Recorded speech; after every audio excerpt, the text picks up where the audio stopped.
Good afternoon, ladies and gentlemen. This is the Griffin-Spalding County Board of Education meeting. I'm calling to order our 6 o'clock business meeting.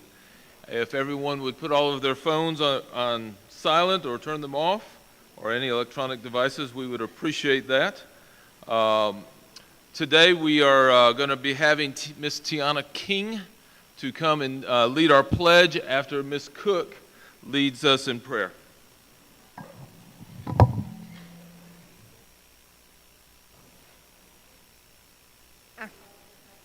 Day that you have made, education and provide education for our students. Thankful that we've had here. We pray that all of our students, faculty, and staff will have a safe summer. We pray for graduation.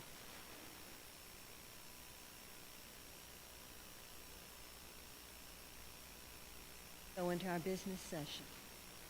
Let the words of our mouths and the meditation of our hearts be acceptable unto you.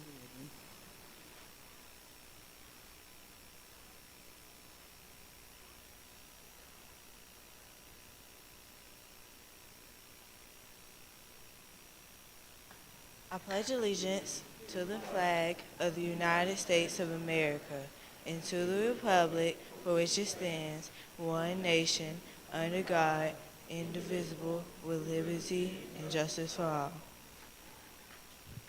Thank you so very much. We appreciate that.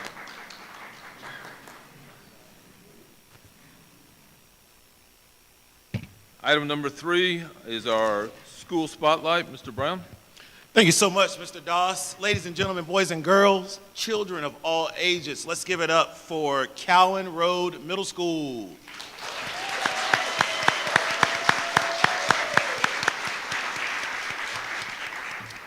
Cowan Road Middle School, how many scholars attend your school? 518. What is your school mascot? The Panthers. How many faculty and staff members work at your school? 64. A quote from the principal on why you love being the proud principal of the school. As the principal of Cowan Road Middle School, I find fulfillment in guiding and shaping the lives of middle school scholars. Being entrusted with the task of fostering their academic, social, and emotional growth is both a privilege and a joy. I am often inspired by the curiosity, energy, and potential that radiates from these young minds.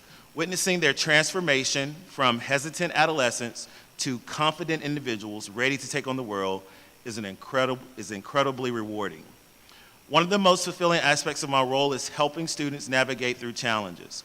Whether it's academic struggles, social conflicts, or personal obstacles, I am dedicated to providing them with the support and resources they need to overcome adversity and thrive. Seeing them emerge stronger and more resilient reaffirms my commitment to their well-being and success. Additionally, I take great pride in mentoring and empowering our team of teachers by fostering a collaborative and supportive environment.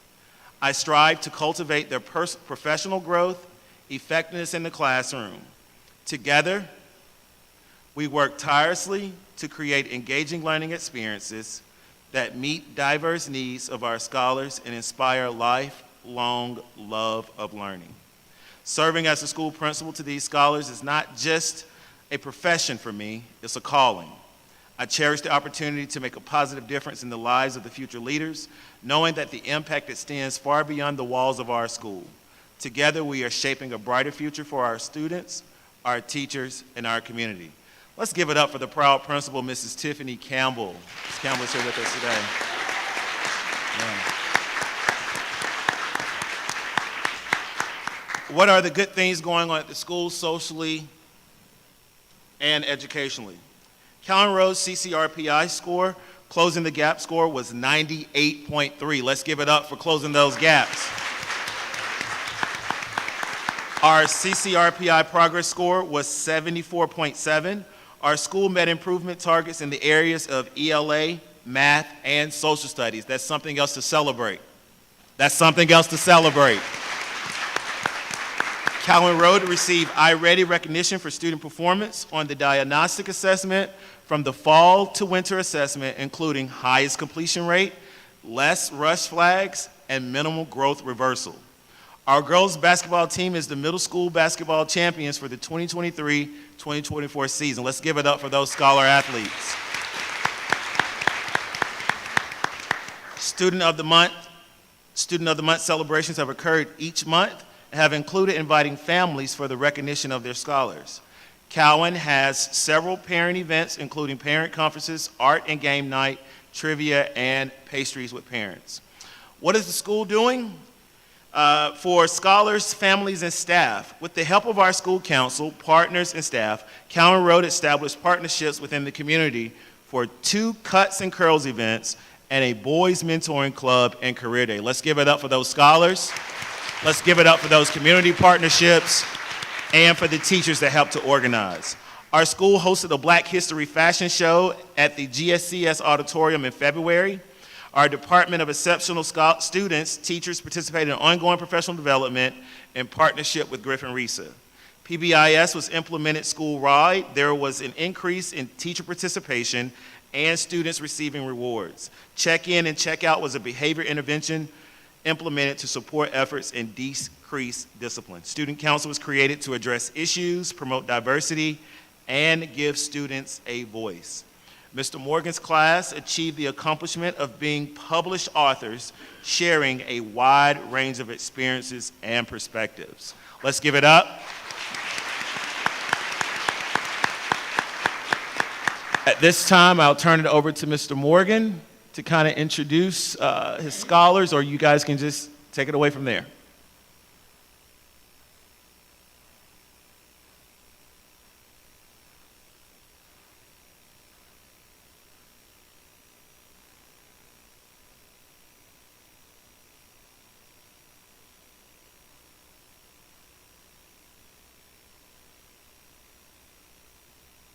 Good evening to our superintendent and the chairmen and also the board. We would really like to thank Centel Brown, District 1, for allowing us to be the Spotlight School. We did Can You Afford It? Because the kids are always saying that I'm asking them, can they afford something? So this was a great experience. We have a presentation that we're going to share with you all that they worked very hard. They had 2 weeks to get their book published on top of having spring break, so they were very diligent with their time, and I'm very proud of them. So today we have our gifted honors, 7th grade ELA.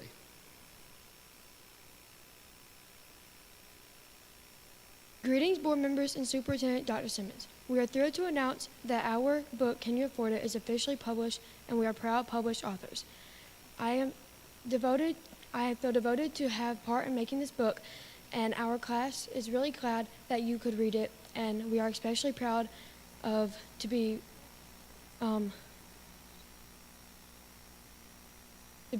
recognized for the creation of the book. During the creating of the book,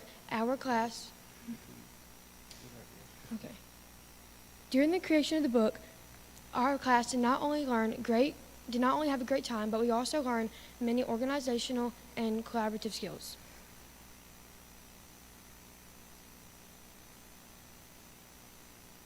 Illustration and writing took place from March 15th to March 18th, and the final draft was shipped for production on April 4th. Production started on April 9th, and the book was officially published on April 25th. We are especially appreciative of our teacher, Mr. Morgan, for his continuous support and encouragement throughout the creation of the book. Since the beginning of middle school, it has been a troubling experience learning the immaterial in English language arts. We have had multiple substitutes and paraprofessionals in and out of our direction. He has led us into so many opportunities, enabling us to open our minds into new places. We would like to say congratulations on becoming the newest Title I Parent and Family Engagement Liaison at Tuskegee Airmen Global Academy.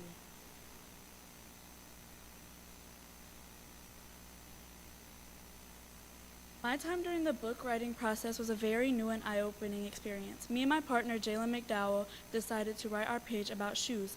We chose this topic because in our generation, shoes are a very important piece of clothing and will draw attention to many students across the district. While designing the book, the honors classroom constantly collaborated and shared their inputs about their ideas of what would be beneficial in creative ways. We incorporated everyone's ideas into this book to promote the effort, diversity, and inclusiveness. Each and all of our ideas brought us to the completion of our book. On the behalf of Cameron Road Middle School, we would like to thank you all for allowing us to become Spotlight School for this month's board meeting.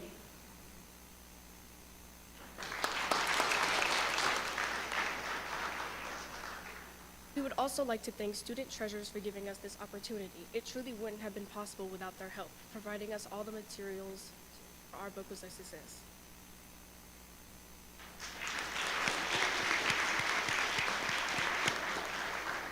Just to share my reflections of having a supportive administrator, Ms. Campbell. She supported me through a lot this year. And so the video that we're going to play is dedicated to Ms. Campbell. She's always been in my corner. It was a very hard decision, debating, but with me and her, we have a great relationship with Christ. Anytime I need to pray, Ms. Campbell was there. Anytime I wasn't feeling well, Ms. Campbell was there.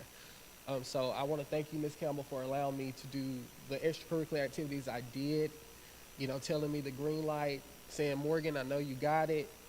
And she just has always been supportive when it comes to making sure that I had the necessaries for these children in 7th grade.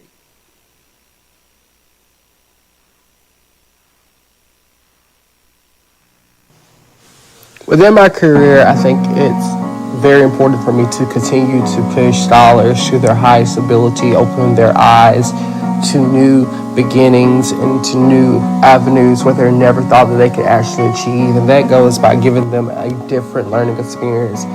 That's me being creative in the classroom, outside the classroom, within events that I plan, within everything that I put my hand into. It's always about being innovating to the scholars, to the kids, because at the end of the day, their future is in my hands. As we continue to see the world reshape and refocus, it's sometimes very vital that we, as educators, as learners, lifelong learners, be able to touch not only one child, but be able to touch a village of children to make sure that they have what they need when it's time for them to go to the next.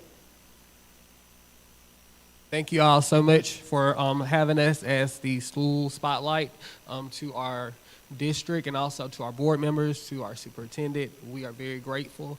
Being a homegrown member this year has been amazing. You had to turn pain into purpose, and that's what we did.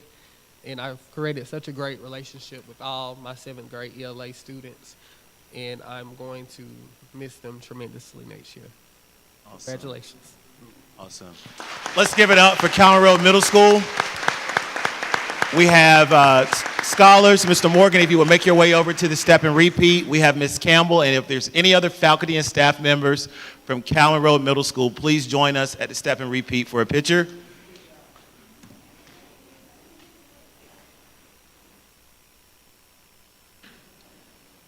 Cameron Road Middle School has the distinct pleasure of being in District 4, so I'm going to let the longest serving member of our board, as I call her, Madam Dean Barbara Cook, to present this certificate to Ms. Campbell and scholars and South King staff.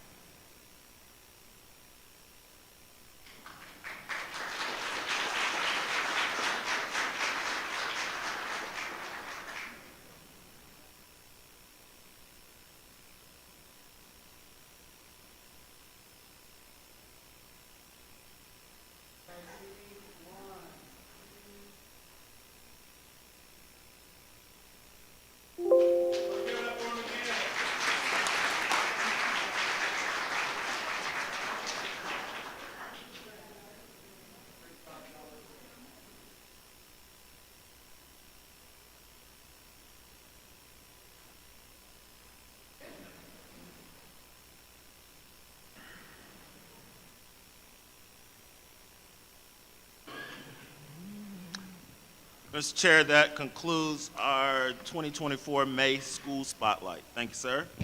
Thank you, Mr. Brown. Item number 4 on our agenda is our Board of Education norms and protocols. We went over these this past April in our retreat with GSBA. We decided at that time that we would do that annually, making sure that we review those on an annual basis. So going forward, that'll be the first business meeting of each year, calendar year, so we'll do that in January. You should have with you also a Board of Education, the compliance form for the Code of Ethics. So if you would, at this time, go ahead and sign that and pass that this way, and we will do that each year. Did you get a copy of that? Oh, you've already given yours back to me. Thank you, sir. Mr. Chair, I've already submitted mine. Thank you, sir. So, and then we just want to, if anyone online, those code of ethics that we have adhered to or are adhering to and we're being reminded of, those are available that you can see at the website if you'd like to see those. And there's a long list of different things of how we respond, how we do different things. So we'll make sure that you have that. As you are signing those and passing that this way, I am going to, and even if, there you go, perfect.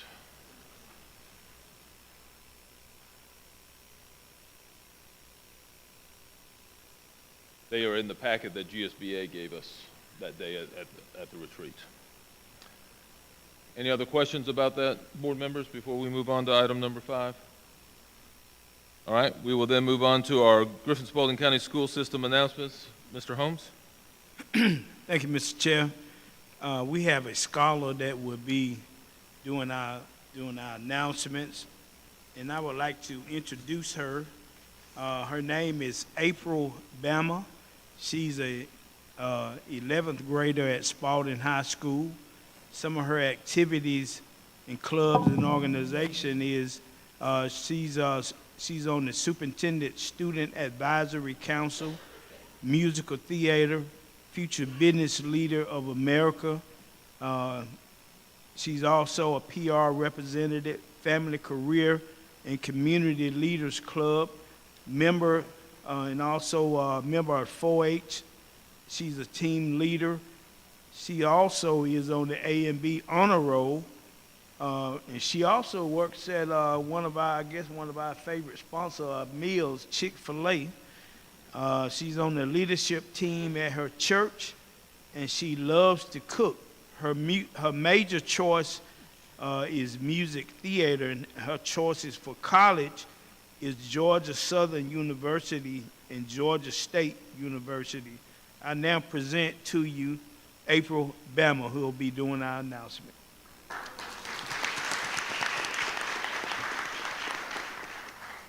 Chairman Doss, members of the board, and Superintendent Simmons. My name is April Bama, and I'm a junior at Spalding High School. I would like to thank the Board of Education for involving scholars of the district in the policy and legislative process. The announcements for May 22nd, 2024 Board of Education meeting are as follows. Wednesday, May 22nd, 2024 at 7 p.m. is the Griffin High School Baccalaureate Program at First Assembly, Griffin, Georgia. Thursday, May 23rd, 2024 at 9:30 a.m. is the A.Z. Kelsey Academy graduation at Griffin Auditorium at 234 East Taylor Street, Griffin, Georgia. Thursday, May 23rd, 2024 at 7 p.m. is the Spalding High School graduation ceremony at Memorial Stadium, 310 East Poplar Street, Griffin, Georgia. Friday, May 24th at 7 p.m. is the Griffin High School graduation ceremony at Memorial Stadium, 310 East Poplar Street, Griffin, Georgia. Tuesday, June 4th, 2024 at 3:30 p.m. is a public hearing on the final budget. Tuesday, June 4th, 2024 p.m. at 4 p.m. is the Griffin-Spalding County Board of Education work session here at the Central Office Campus Boardroom at 216 South 6th Street. Tuesday, June 18th, 2024 at 6 p.m. is the next Griffin-Spalding County Board of Education meeting, also here at the GSCS Boardroom. Governance team, cabinet members, and stakeholders, this concludes the Board of Education announcements for Tuesday, February 6, 2024. Thank you. Thank you. All right. Thank you, Ms. Bama, for doing such a fine job in making our scholars look good. I'll take over to you, Mr. Chair. Thank you, Mr. Holmes. It is now time for the adoption of our agenda. What is the pleasure of this board? So moved. Second. I have a motion and a second. All in favor signify by raising your right hand. It'll be 5-0. All right, I'll move on to our recognition. Ms. McDonald? Thank you, Mr. Chair. Good evening, everyone. It's so nice to see so many people here today. First, we're going to recognize GSCS was named the 2023 District of the Year for Jumpstart's Read for the Record. Mrs. Fields, will you come forward, please? Thank you.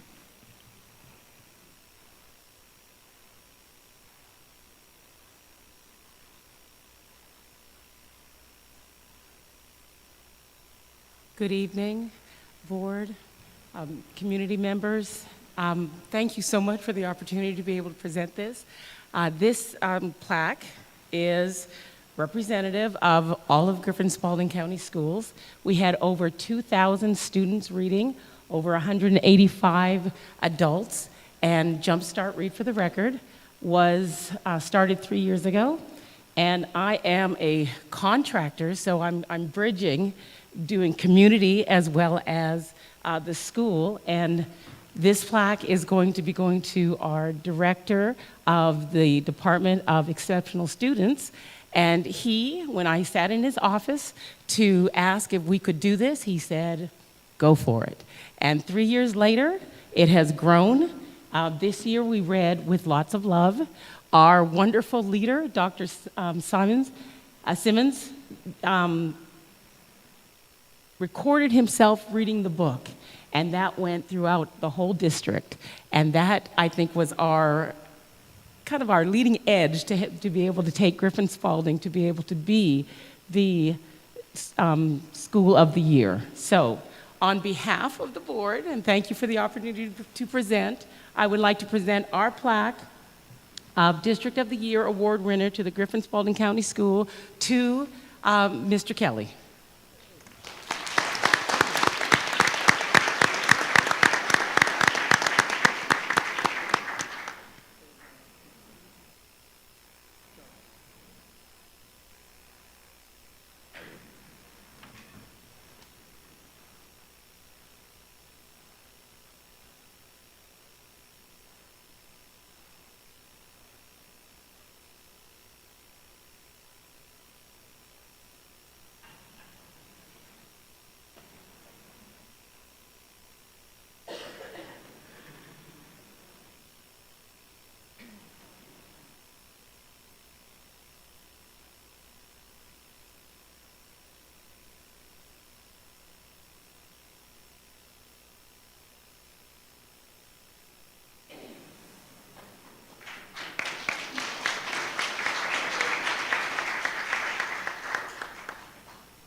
Next, we have the Fine Arts Diploma Seal recipients, Miss Jenny Wilson.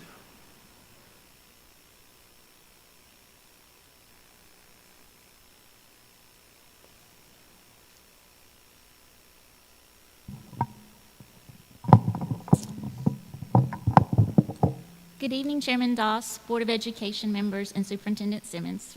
29 of our GSCS seniors have earned the prestigious Fine Arts Diploma Seal from the Georgia Department of Education for the 2023-24 school year.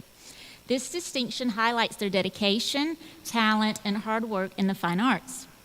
The Fine Arts Diploma Seal is awarded to students who meet rigorous requirements, demonstrating their commitment to excellence in the arts. To earn this seal, students must complete a fine arts pathway, earn an additional 4th credit in the arts or a creative industry course, complete 20 hours of arts-related community service, participate in arts-related clubs, and complete a capstone project. This project is a culmination of their learning and experience in the arts, showcasing their talent, creativity, and dedication. These requirements are designed to ensure that students not only excel academically, but also develop a deep passion for the arts and understand the importance of community involvement. I would like to congratulate our 29 students who have achieved this honor. The Fine Arts Diploma Seal is not just a recognition of their past achievement, but also a stepping stone to future success in the arts and creative industries.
Miss Wilson, are any of the students here? Yes. Okay, thank you. We just wanted to be sure in case we needed to take a picture. Thank you so much. Next, we have the Quality Leaders Recognition, Dr. Evans and Dr. Steele. Thank you.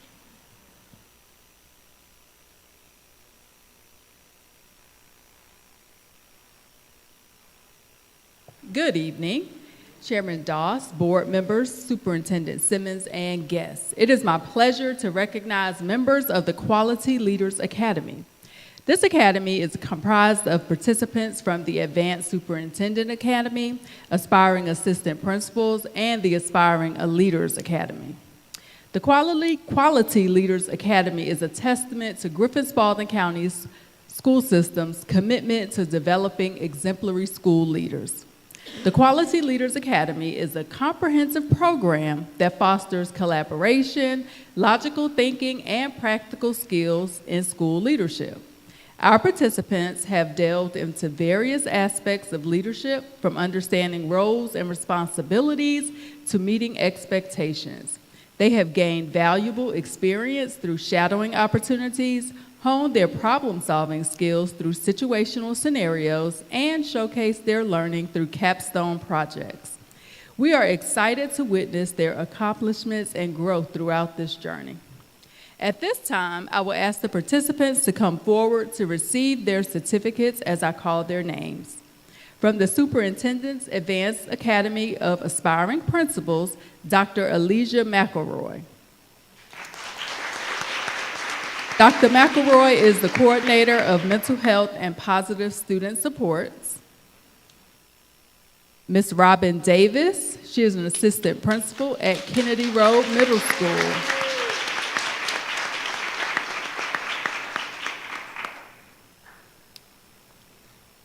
From our aspiring assistant principals, Chris Dunn, he is the graduation coach at Spalding High School.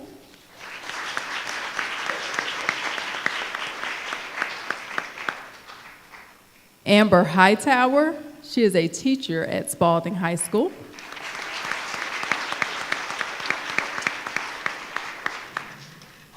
Brandice Shackelford, she is an instructional coach at Carver Road Middle School.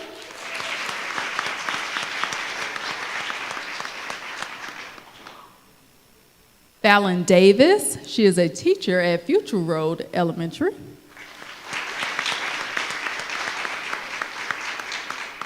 Cinnamon Walden is a teacher at Rehoboth Road Middle School. Arthur Cusero is a teacher at Rehoboth Road Middle School.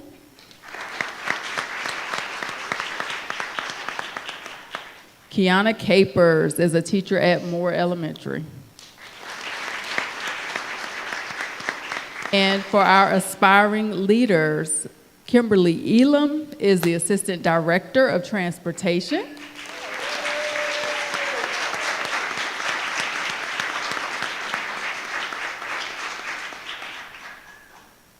And Ms. Wanda Zellers is a paraprofessional at Ann Street Elementary.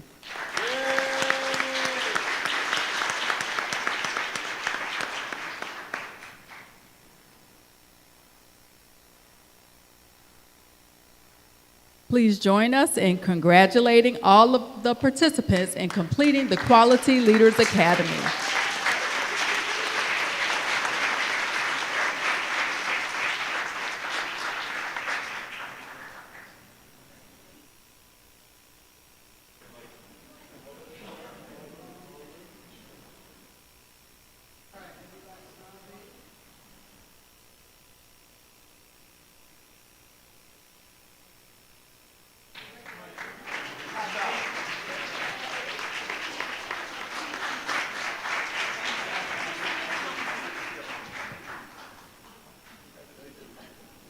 All right, this next ought to be pretty cool. They had a rodeo this year, right, Dr. Warren?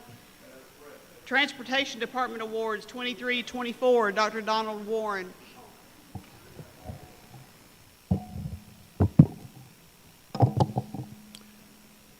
Good afternoon, board members and audience, and Superintendent Dr. Simmons. I've asked Mr. Patrick Morton to join me up here at the podium. He's completing his first year with us as our new transportation director. And I tasked him with several things to take care of this school year, and he's met the mark on each item. We really, really worked hard during the school year to enhance our culture and climate in the transportation department and to stress improving services. Evidence of that can be found in our fill rate for hired bus drivers and monitors. We're presently at a 98% fill rate. Give it up.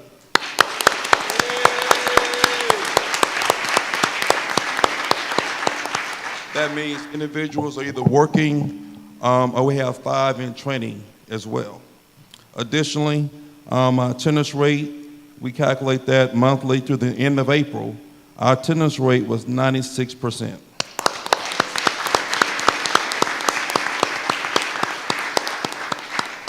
This is a team effort. In no way did Mr. Martin accomplish this alone.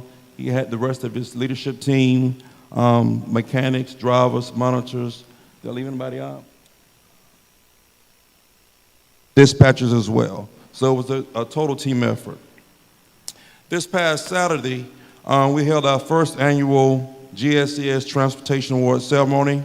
The department recognized several members for their outstanding service and dedication to the position. A few of the highlights are as follows. We recognized 11 individuals for the Elite Award. To receive this award, a school bus driver or monitor had to achieve exemplary performance in 2 key areas. Perfect attendance. They had to maintain perfect attendance throughout the school year. Also, as a driver, you cannot be involved in an at-fault accident where the driver is found to have caused an accident. And I want these individuals, when I call your name, come up, shake our hand, and you'll go to the meet our board, as well as our leadership team. So let's have our leadership team come up first. Give it up for our leadership team.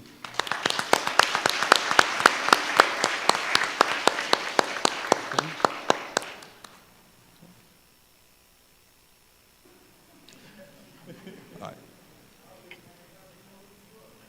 Yeah. Yeah, just stay.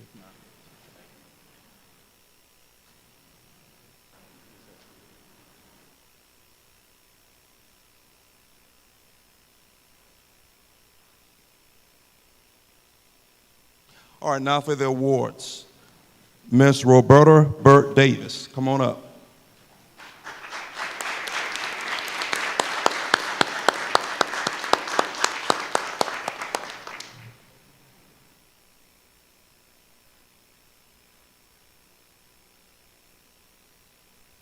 Next, Miss Roberta Sanders, come on up.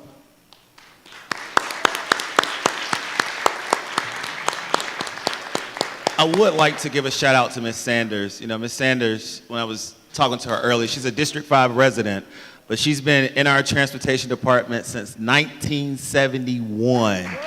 So let's give it up for her 53 years, 52 plus years as dedicated to this school district. Next up, Mrs. Agnes Ellis.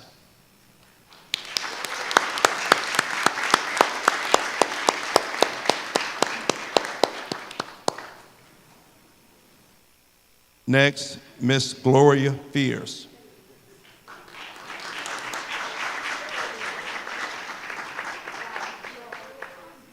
Miss Rosemary Nichols.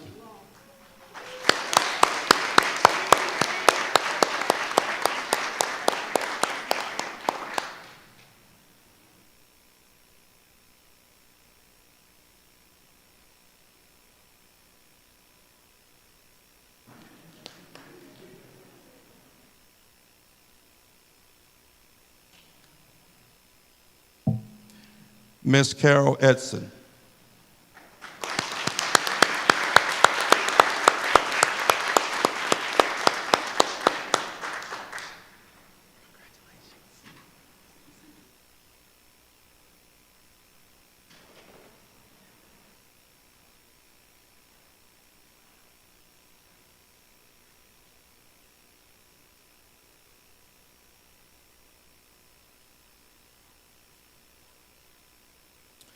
Ms. Terry Chambley.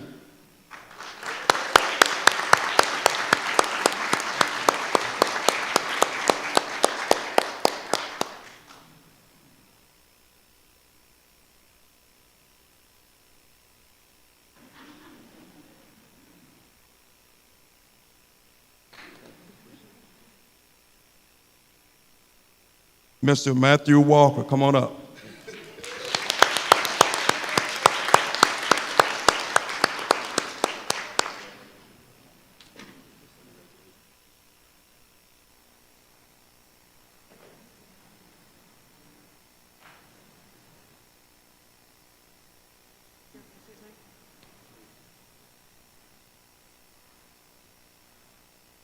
Next up, Mr. Stephen Corley.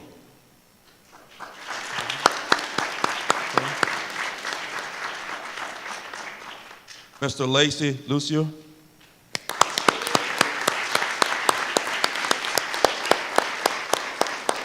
Dynamic Gospel Flames.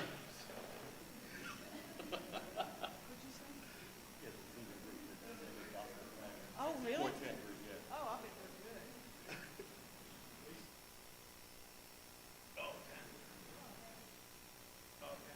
And next and last but not least, Mrs. Pat Chastain. Come on up.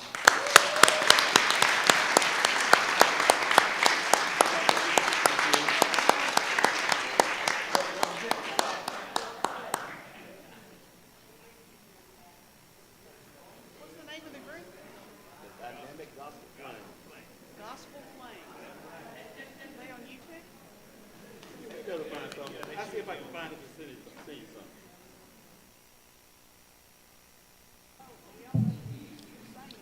All right. The following awards were voted on by the drivers. Again, the following awards were voted on by the drivers, by the colleagues. Our Rookie of the Year, Mr. David West.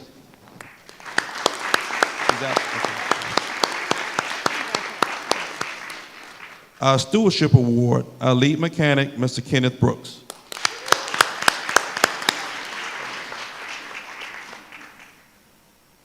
Our Emerging Leader Award, Mr. Sean Schultz.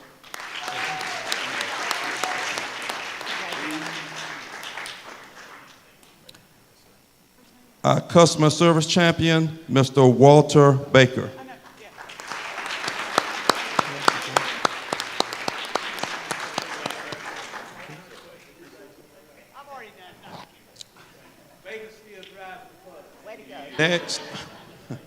Next, our School Bus Monitor of the Year, Miss Janice Reeves. Ms. Reeves.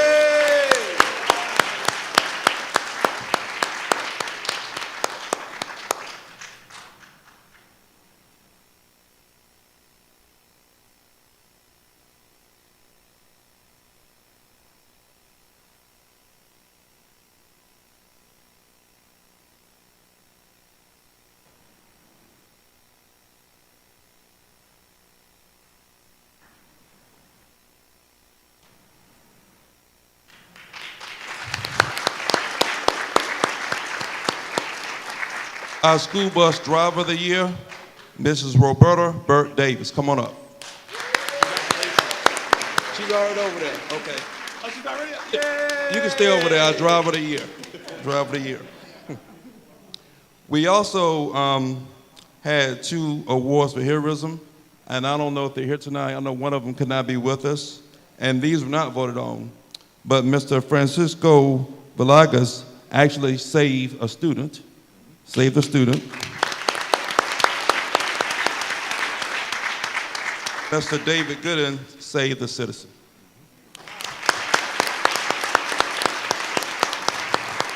All right, so I'll go over and take a photo. Thank you.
Good job, Mr. Martin.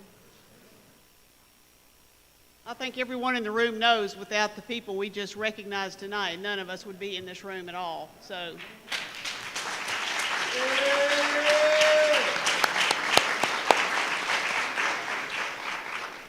Thank you so much. Dr. Warren, GSCS Nutrition Gold Scroll Award. Yes, ma'am. This is fun tonight. We're getting an opportunity to recognize some unsung heroes that do an excellent job for us day in and day out. This time I'm going to ask Mr. Robert Willer, our nutrition director, to come join me. Come on up. Last month in April, Mr. Willer and several of our managers went over to Augusta to attend the Georgia School Nutrition Association Conference. And at this conference, Griffin-Spalding County Schools was awarded the Gold Scroll Award. This award is a best of the best in the state. Very, very prestigious. It's the highest honor given to a school nutrition program in the state of Georgia.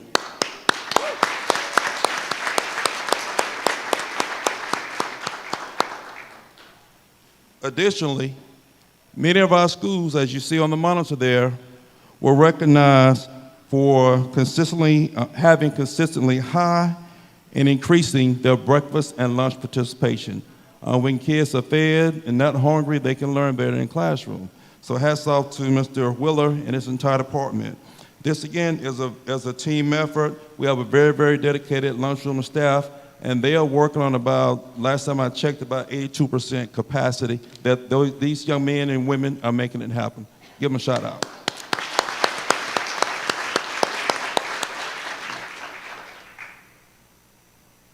At this time, we have several of our lunchroom managers with us. I'm going to ask you to join us over at the Step and Repeat to take a photo op.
As one of my former principals used to say, we get them to school safely, we feed them, and we get them home. And without you people, none of this would happen. So thank you to transportation, obviously, and thank you to nutrition. That's wonderful awards for our school district. Thank you. And finally, 2024 GSSA President's Award, Mr. Pugh. Board of Education, it's my pleasure to announce that Dr. Keith Simmons was awarded the Georgia School Superintendents Association, GSSA, President's Award for Outstanding Leadership. I'd like to read to you a couple of quotes from that award. GSSA Executive Director Dr. John Zahner said that Dr. Keith Simmons has displayed a steady hand and courageous leadership during his tenure. He shows a great deal of compassion for his community during some very tough challenges. His actions back up his words. He is recognized as a top superintendent performer in our state. And Dr. Stephanie Gordy, Executive Director of Griffin-Spalding, said, Dr. Keith Simmons consistently displays a passion for his community. He works tirelessly to provide the best educational environment for the children of Griffin-Spalding County School System.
Mr. Doss, that concludes our recognitions for this evening. Thank you so much, Ms. McDonald. Item 8 is our public comments, and if you would, allow me to kind of read these guidelines to you, and then we'll have them come. Any individual desiring to speak is requested to give his or her name, address, and the group if they are representing one. The speaker is expected to address the board, not the audience. The presentation should be as brief as possible, yet include all of the information considered important by the speaker. Unless an extension of time is granted, the speaker shall not exceed 3 minutes. Questions, suggestions, proposals, or criticisms which have been presented verbally should also be submitted when practical in writing and should be signed by the individual or the spokesperson of the group. Persons appearing before the board is reminded as a point of information that members of the board are without authority to act independently individuals in official matters. No profane or vulgar language or personal abuse against any person will be permitted. And so at this time, we have Miss Jewel Walker Harps. We recognize you can come to the podium here, and that you may have to pull that microphone down just a little bit. Thank you, Dr. Warren.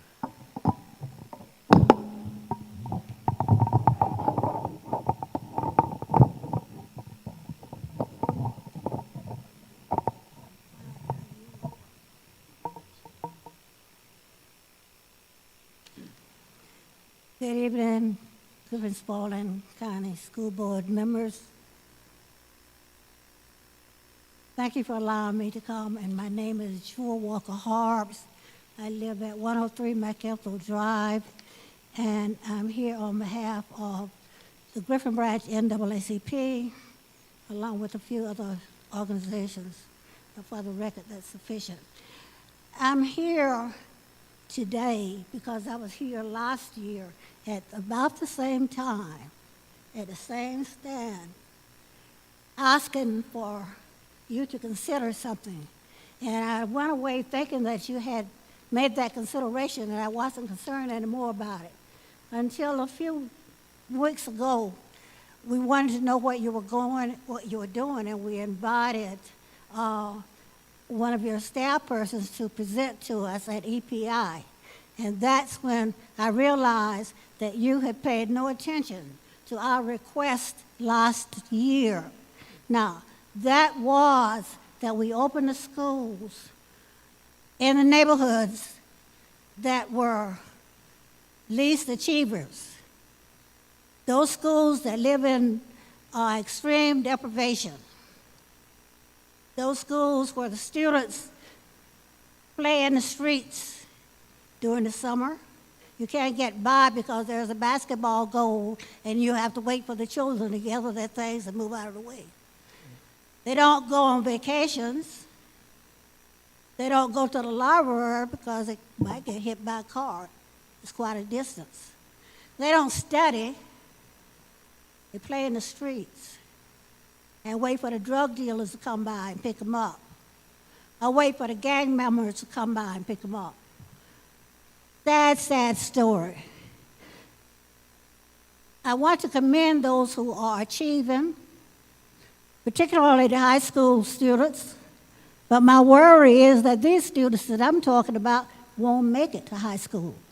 They aren't going to be the kind of students who are going to be on the front pages of the newspaper for excelling. They might be there for being picked up for drugs. They might be there for shooting somebody. I know it's not all your responsibility, but I'm here tonight not to reprimand you, not to say you didn't call me and say we've tried to do what you asked last year, but it was just not possible. You just ignored us. And I'm asking today that you buy into what we're saying, that you believe, that you understand, because otherwise it won't work anyway. If you open the schools, it won't make any difference. But we want to see those schools open at Ann Street, Atkinson, and more for summer vacations. We want to see a productive program, and we want it handled so that the children will learn, but they will also enjoy and want to come back the next year. Think of it this way. Saving those children means also saving us. I'm sorry, but, You can finish up. Just bring it. so, you gave me reasons. Last year, you told me there were going to be repairs, construction. I found that wasn't the case when I did a little searching, as I will do. This year, I'm not so sure. I don't think they all are going to be open. And to tell me that they didn't sign up, evidently, and I don't know how you determine who receives invitations. That I have not gotten an answer to yet. But because we're talking about deprivation, don't expect the normal. Don't expect what your child would do or my child would do. As parents, we would make sure that that happened. But we're talking about cases where we're going to have to go beyond what we would ordinarily do. And we've got enough people downtown to do that. We want to see it happen. Now, I didn't worry about it last year, but you can believe your bottom dollar I'm going to worry this year. We're going to be on top of it. So when you start getting these open record requests about what you're doing and what you're not doing, don't be surprised. It's this little old lady out there working her thing, and we're going to see some results. We're not going to go and sit by. We can't watch our children lose. Thank you. Thank you, Ms. Harps. Next, we have Shannon Martin.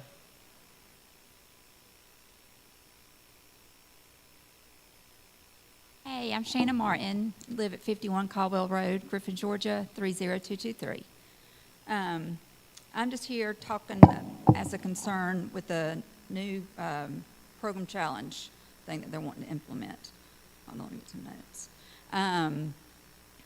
I'm not sure if Dr. Taylor is in charge of the whole thing, but at the original meeting, I think in November or December when she spoke, she has said that the kids, I believe it was going to be held, the pilot program was going to be held at Crescent, would be seen daily for an allotted amount of time. And she told everyone that was here, school board members.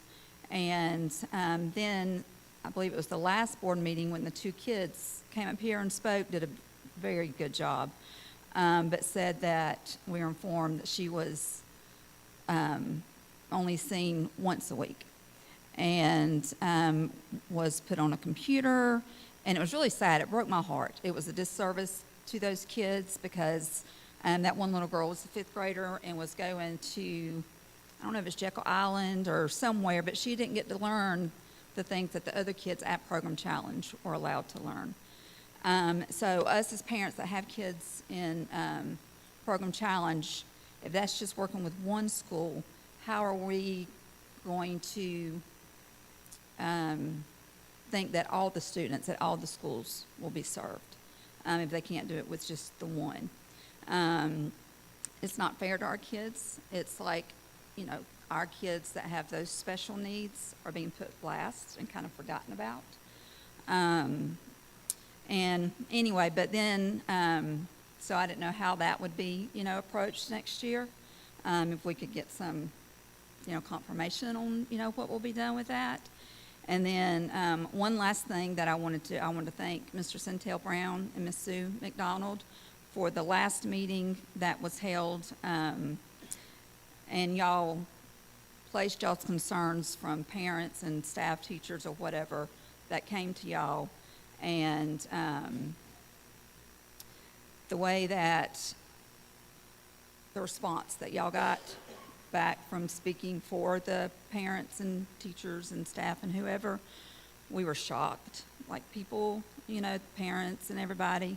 But we do want to thank you because that's what y'all are here for, is to represent parents, teachers, and all that, because they know that they can't come to the superintendent, whoever the superintendent is, without putting their job or feeling that they're putting their job on the line. So I wanted to thank y'all too. But anyway, that's it. Thank you. Thank you, Ms. Martin. And as a point of interest, I believe on June 4th at the workshop, there'll be a kind of a presentation of that committee that was put together. So, yes. All right, next we have Dr. Jones.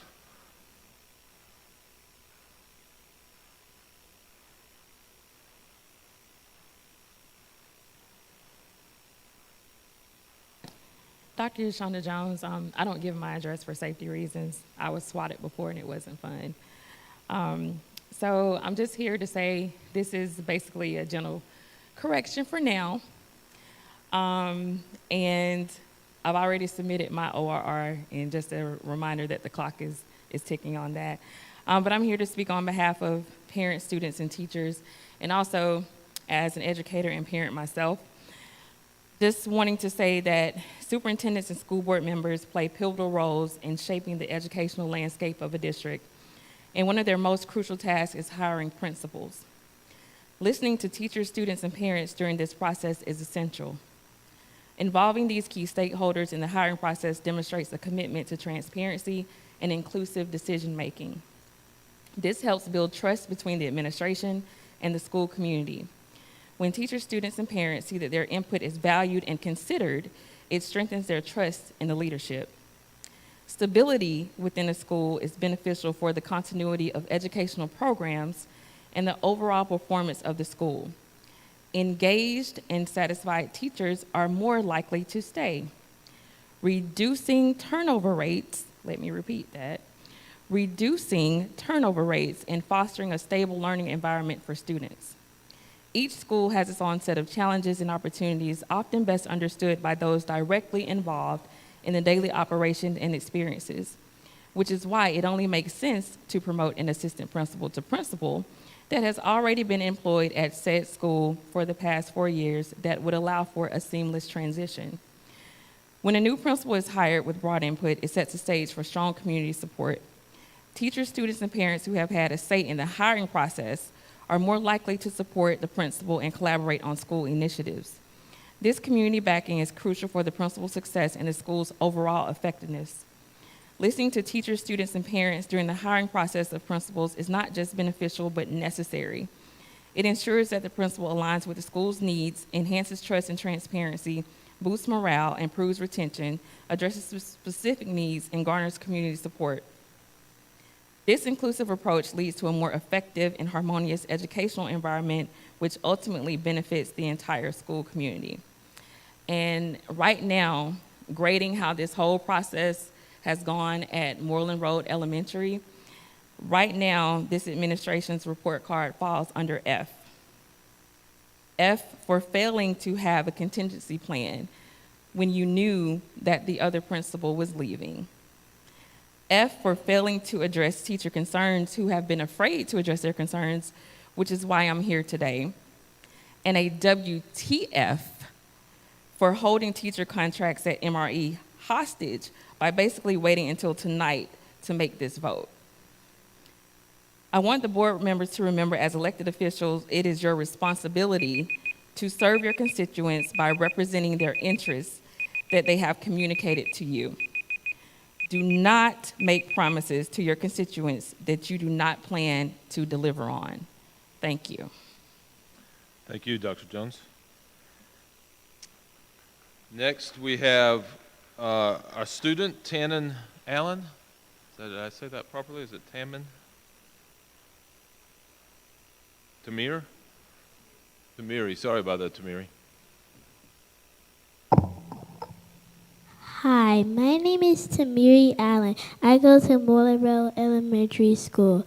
I think that Dr. Forehand should be principal. He is kind, supportive, helpful, and fun. Thank you. Thank you, Ms. Allen. All right, board members, we are going to take about a 5-minute break. Guests, you are welcome to stay for the rest of the meeting, but if you have other things that you need to do, you're also welcome to exit at this time.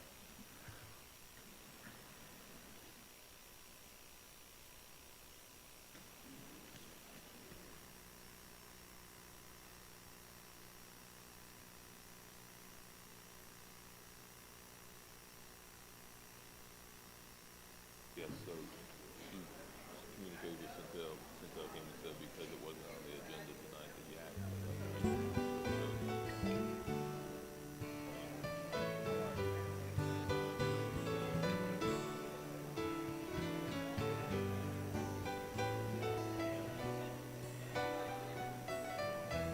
Elizabeth. She's a processor. She is a processor.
All right. I am going to call us back to order. At this time, we'll move on to item number 10, which is our consent agenda items, board members. What is the pleasure of this board? I have a motion. Second. I have a motion and a second. All in favor signify by.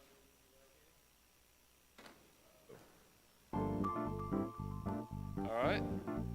Item number 11, our superintendent's administrative recommendations. Dr. Simmons? Thank you, Mr. Chair. Mr. Chair, members of the board, it is the superintendent's recommendation that we appoint for Carver Road Middle School Ms. Sarah Alford as principal for the 24-25 school year. All right, board members, you have the recommendation. Do I have a motion? I have a motion. Do I have a second? Second. I have a second by Mr. Holmes. Any discussion? Hearing none, all in favor signify by raising your right hand. Mr. He did? Okay, sorry, I missed it. 5-0. All right. Thank you, Mr. Chair. It is the superintendent's recommendation that we appoint Ms. Nikki Gore as principal of Moreland Road Elementary School for the 24-25 school year. All right, board members, we have a recommendation. Do I have a motion? I have a motion. Do I have a second? Second. Second by Mr. Holmes. Any discussion? Hearing none, all in favor signify by raising your right hand.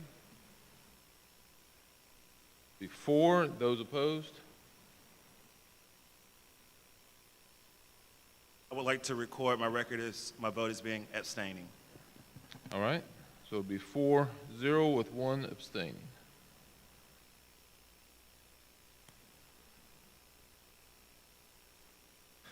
All right, we'll move on then to 12, our action items. Policy GBIA, Teacher Evaluation Appeals, is here before us for its second reading. Board members, you've seen this and then saw the presentation. At this time, I would entertain a motion for the adoption of policy GBIA. So moved. I have a motion. Second. And a second by Mr. Brown. Any discussion?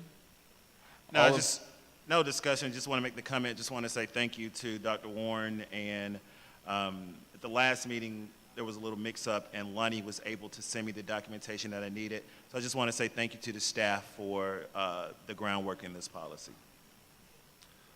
All right, we have a motion and a second. All in favor signify by raising your right hand. That'll be 5-0. All right, our strategic waiver school system. Dr. Warren, is there, board members, you got this? He came to you for any questions. Do you have questions now? Yes, Mr. Chair, if I may. Sure, Mr. Brown. The question is, I know that there were a difference between items that were previously on the strategic waiver versus what are on there now. So I just want to know which ones were similar and which ones are changing. It may be a long list of things, but just so I can grasp my mind around it, I've been a little here and there. So just want to make sure that I'm... That's fine. Let me pull up Appendix A. And it's in draft form until it goes to our State Board of Education after you take a motion and approve it tonight. Additionally, there'll be a signing ceremony with our Superintendent, Dr. Simmons, and Mr. Doss's board chair, so I can upload these documents into the portal to send it back to Cadeau. On Appendix A, we're requesting flexibility in 3 areas: academic programs, human resources, and financial. Some of the ones that we're currently doing and going to continue doing under academic programs, we're going to continue doing competencies in core curriculum / online learning. We're going to continue the general and career education programs. We're requesting flexibility as it relates to alternative education program, as well as... Dr. Warren, with yes, the alternative education program, I guess, how does this benefit a District 1 school such as A.Z. Kelsey Academy and Achievement Center? We're able to waive the class size and request not to follow the same curriculum and scope, sequence, and pacing. All right, thank you. Yes, sir. A couple more from the academics. As it relates to awarding credit, we're asking for flexibility when students transfer into us from another district, state, or country. Human resources. One big item is certification requirements. we find a teacher, an individual from out in the profession, say in aviation, they can come in and work with us and instruct our students and on a conditional provisional certification. Is that right, Ms. Battle? It is. Thank you. Additionally, new. Also, as it relates to HR Human Resources, would it, given the flexibility, would it say that maybe people who are on the agenda for certified renewals, that maybe this waiver, strategic waiver, has benefited their employment? Or, yes. And how so? That would be individuals who are working on a provisional teaching credential, still working towards becoming fully certified. So they would be recommended for a new contract while they're working on those credentials. So if, in the event that it's an educator, a teacher who maybe has been in the district and have not received certification, it allows them to I guess, continue employment? And it would depend on the individual case, like how long have they been in the district uncertified. Mm-hmm. So there are some timelines and deadlines for the Georgia Professional Standards Commission that they would have to eventually become certified. So it would just depend on how long they've been working without the certificate. And your department, HR, supports these employees in assisting to make sure that they understand what those guidelines are and the support of putting together a portfolio if they're in the TAP program or any other certification program. Correct. So upon employment, they receive what we call a conversion plan. And a conversion plan is actually a step-by-step guide of what you need to do to become certified, like which GACE exam you need to take, if you need to go to the TAP program, if you want to get a master's degree. So that's given to each person that's not fully certified. We also offer the GACE prep workshops. We order materials to help teachers study and prepare for the exam. So we do provide support throughout this entire process. Thank you so much, Mrs. Okay. Battle. One additional waiver that I want to point out to you, we requested the ability to offer multi-year contracts.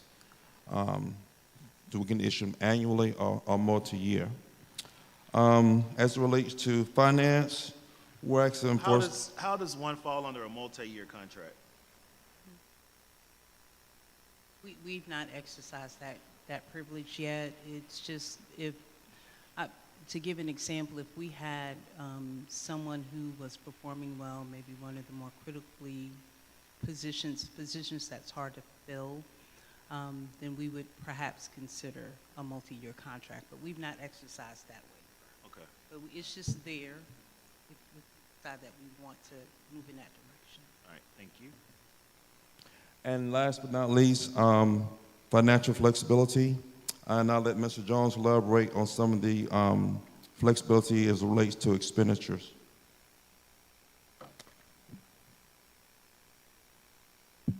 Okay. Most of these are similar to what was requested 5, 6, 7 years ago. You'll see a bunch of them listed, but they all are pretty much in relation to QBE financing. If I can remind you of your allotment sheet when you get it, we normally talk about the bottom line number, 65 million or so, but there's parts of the formula that are strictly based on what you earn for student enrollment, and then there's some for categorical allotments such as transportation funding, et cetera. So all of these are related to that sheet itself. And also there's one of a rule you may remember back in maybe 2010, there was a 65% rule passed in Georgia. It would come out of the state of Texas old rule where you had to spend 65% of all monies in instruction categories. And you had to meet a test, and if you didn't meet that test, you were penalized, but the state never gave you what the penalty was.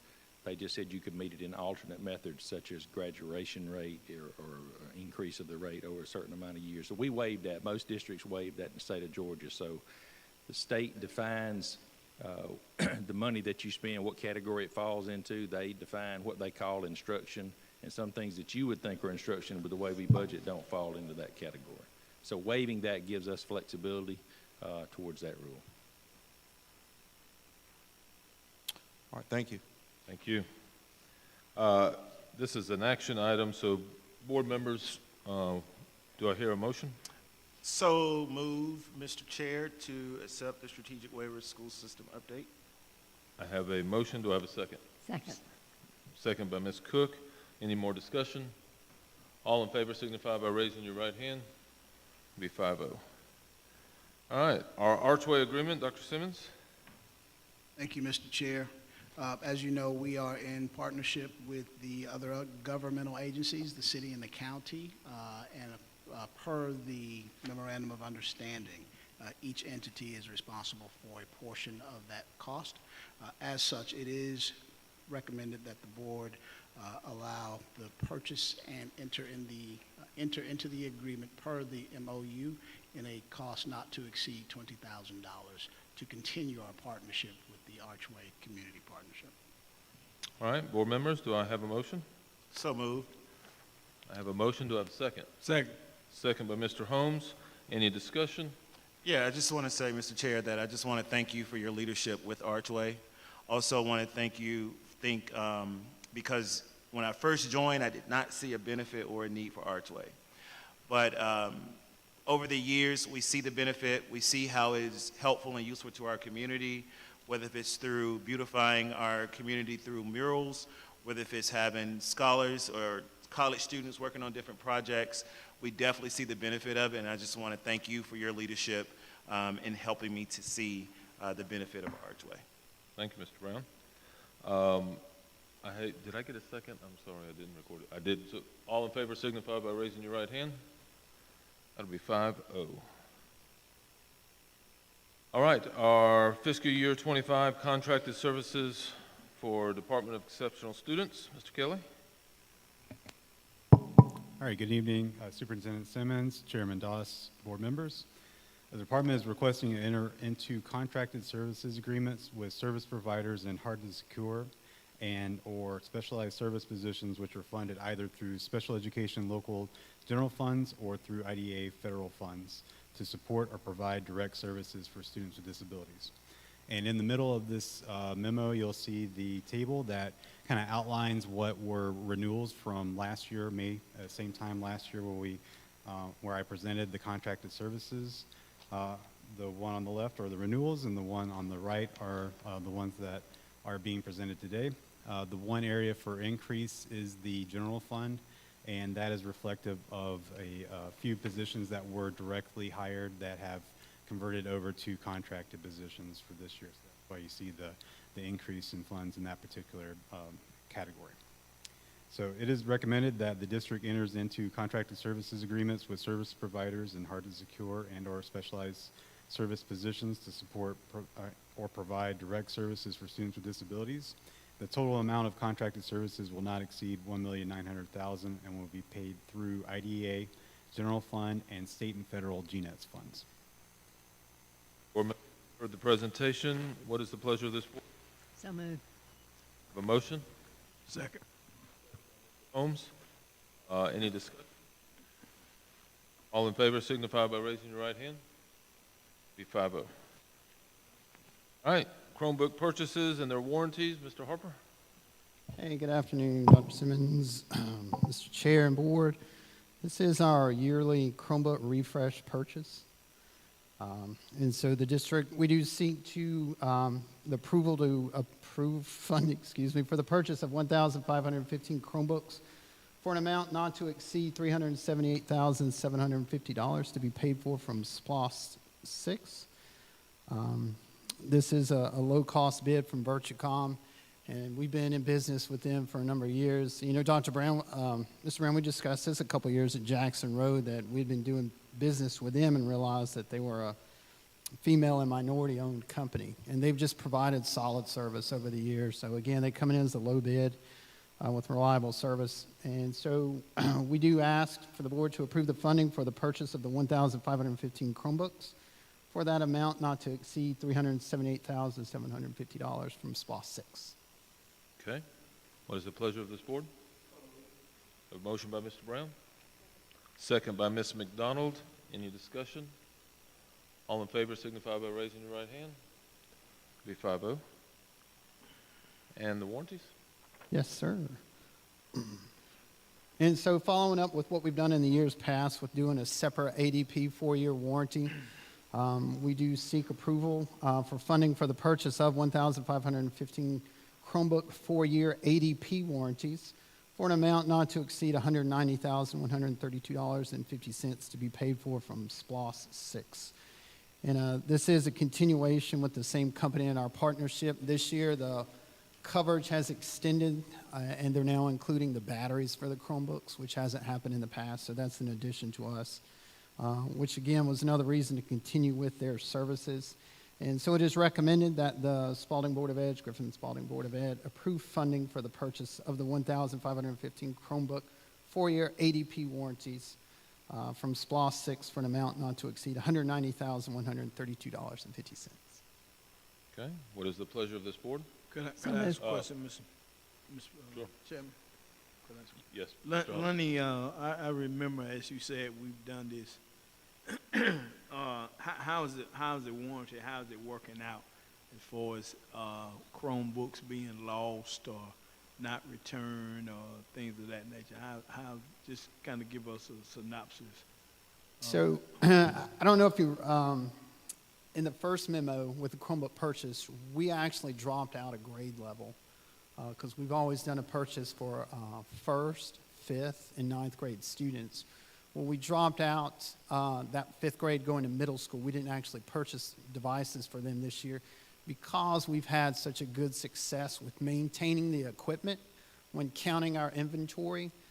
We haven't had the loss that we've had in the years past, or the stolen devices, or excessive damage.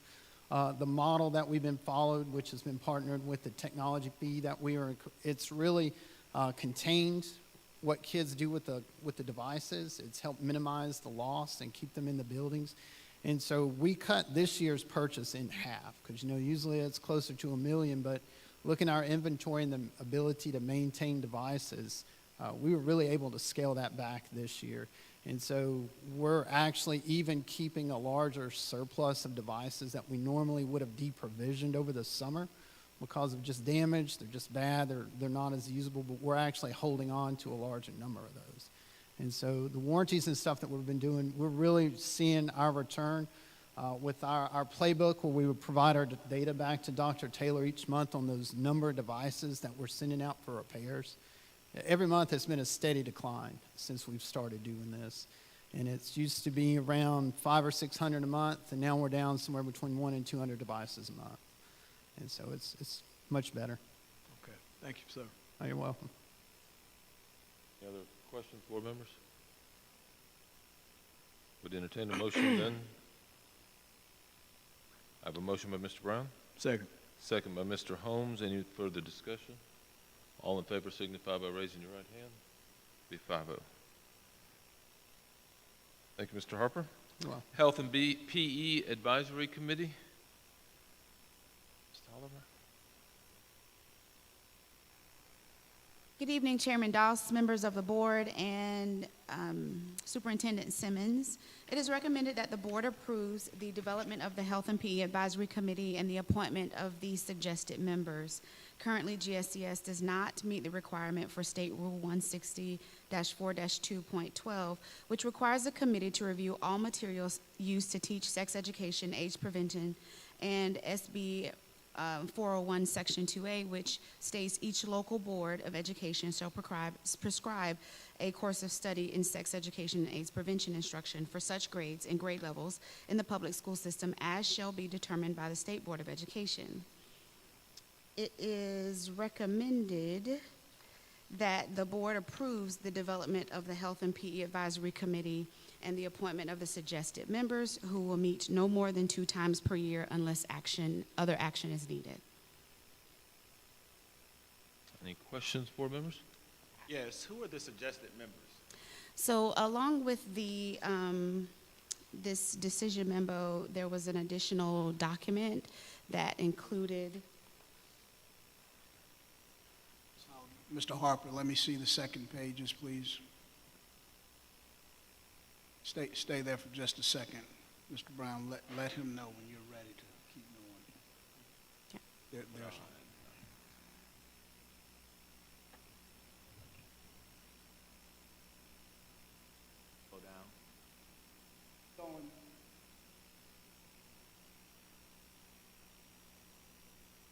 those names that are in yellow, I have received an acceptance from Nicole Harris. I have not been able to get in contact with Josh Abernathy as of yet. Will, you can take care of that.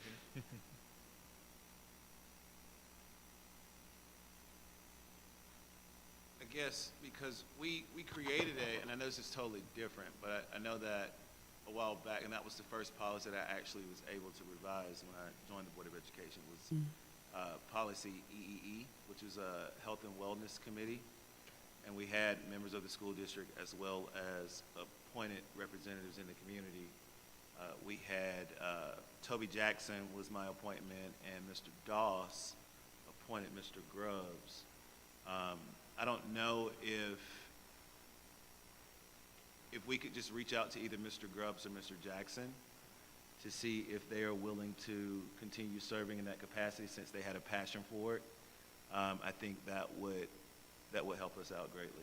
I know that Mr. Grubbs has moved the area and no longer living here in the community, so I would think that he would not be able to commit to that, but we can check with.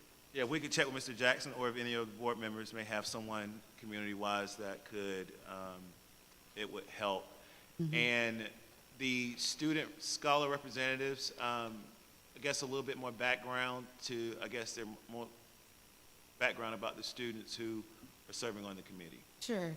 So the State Rule 160 actually has a kind of mandate of who should be on the committee. And it does require a male and female student, junior and senior.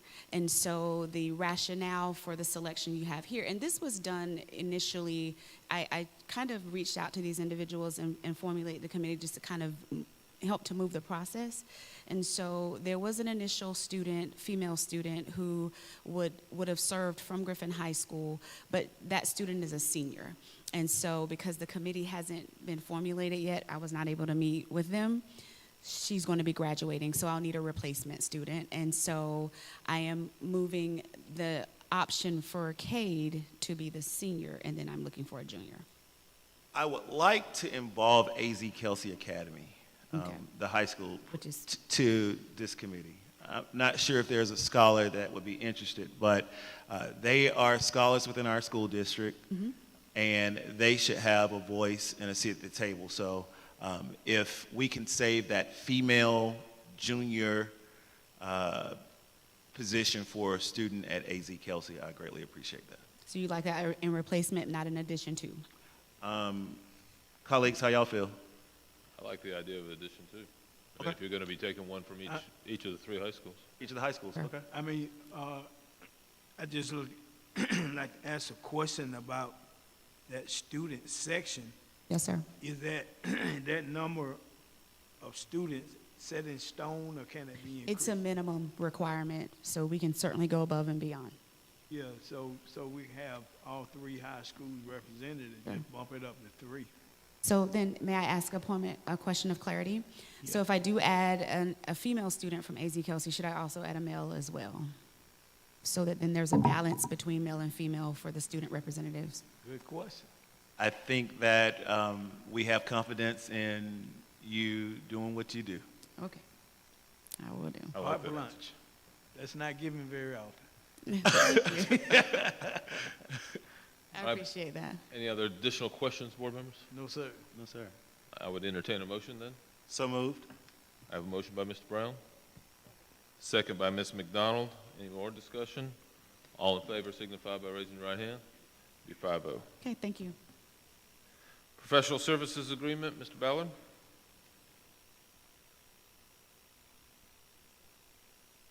Good evening, Chairman Dawes, board members, and Dr. Simmons. Hope you all are doing well this evening. I'm here tonight, just as I have a number of times in the past, to try to work things out with our professional services and moving forward with our projects.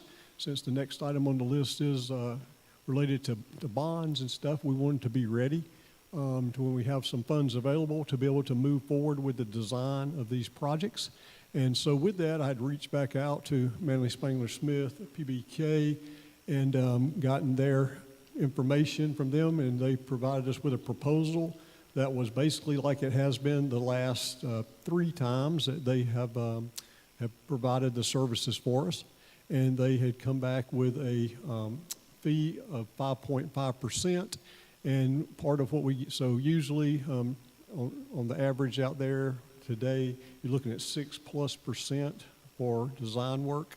It's, with this case here, they're able to be right here locally, which is very convenient for all of us. And they've also participated in the design or renovations of all these schools that are on our list.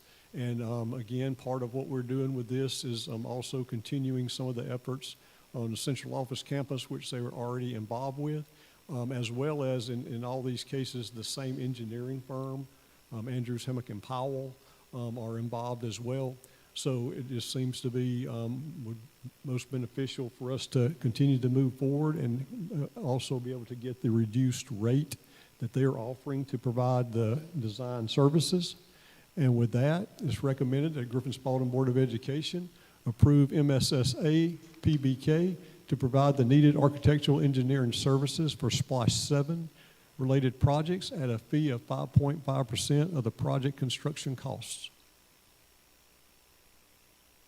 All right, board members, any questions? I would then entertain a motion. So, second. I have a motion by Ms. Cook, second by Mr. Holmes. Any further discussion? All in favor signify by raising your right hand. Be 5-0. Thank you. Thank you.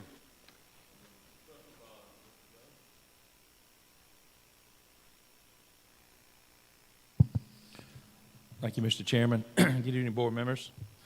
The district recommends approval of the issuance of bonds through Raymond James and Associates, who is our financial analyst, for the deposit of $49.5 million into our construction fund.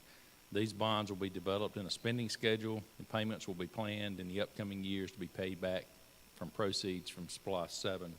Board members, as a reminder, thank you to the community that voted in our SPLOSH 7 on November 7th, 2023. That was an approval to bond up to $62.3 million. But after an analysis, we think that at this point we do want to recommend $49.5 million. And this is worded such when the bonds are sold, they are either sold at a premium or a discount in accounting lingo. So we worded it so we will benefit $49.5 million regardless of how it's sold. So that will be our deposit. So with that, it is recommended that the Griffin-Spalding Board of Education approve the issuance of bonds, which will deposit $49.5 million into the construction fund through our financial analyst, and develop a spending schedule to include payback timeline for proceeds from SPLOSH 7. All right, board member. Motion? So move. Second. Be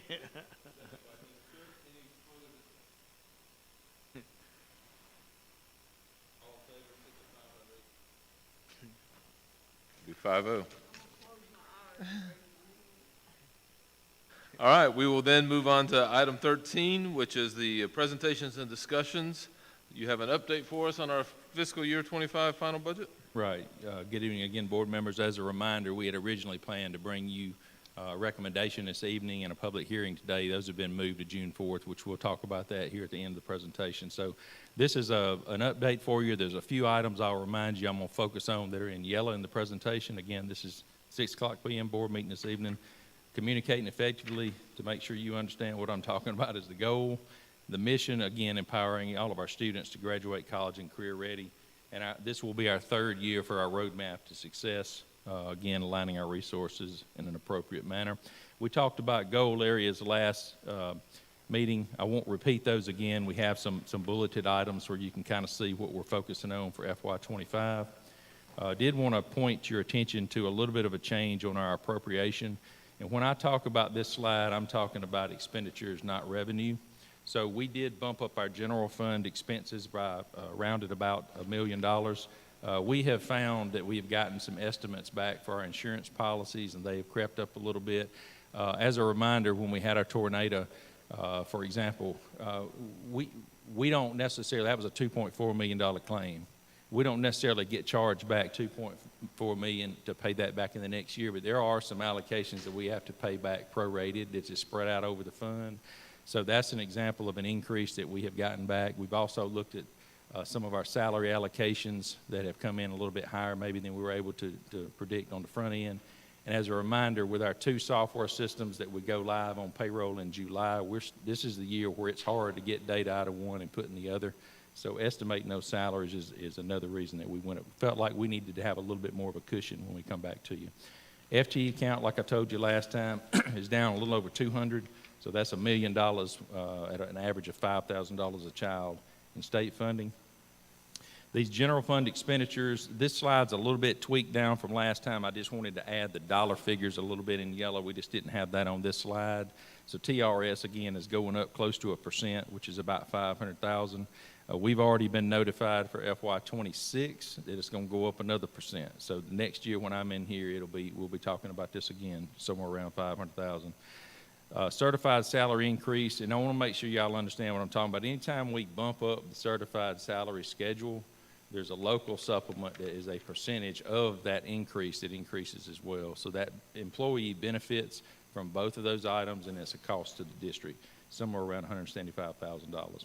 And then our retention supplement plan, we've talked about this before, $3.5 million approximate dollars for our plan that we're building into the budget and plan to recommend to you all on June 4th. The slide where I talked about last time, there was an increase of 3 teaching positions. I just want to make sure that you all are clear. When we examine all schools, there was a net gain of 3 positions. So some schools went down based on enrollment, some went up, some stayed the same, but that's a net of 3, not 3 per campus. Just wanted to make sure you understood that.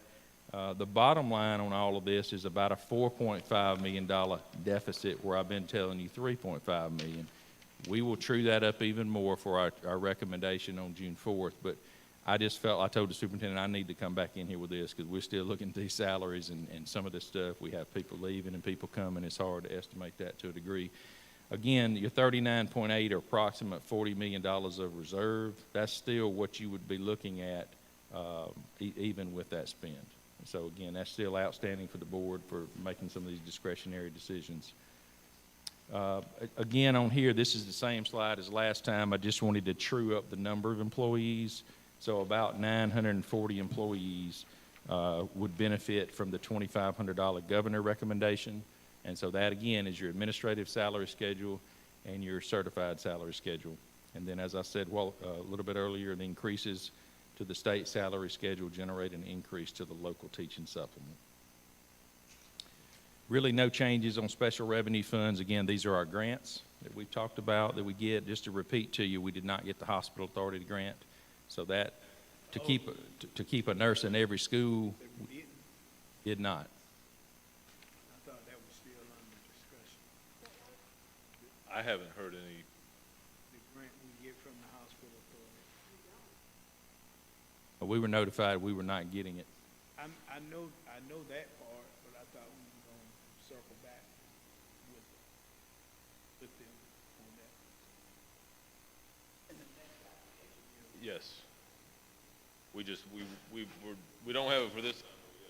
I mean, I guess I was under a misunderstanding because I thought we were going to circle back because that's been a long-standing relationship as far as getting that grant to fund much needed person position. I thought we were going to readdress as to why.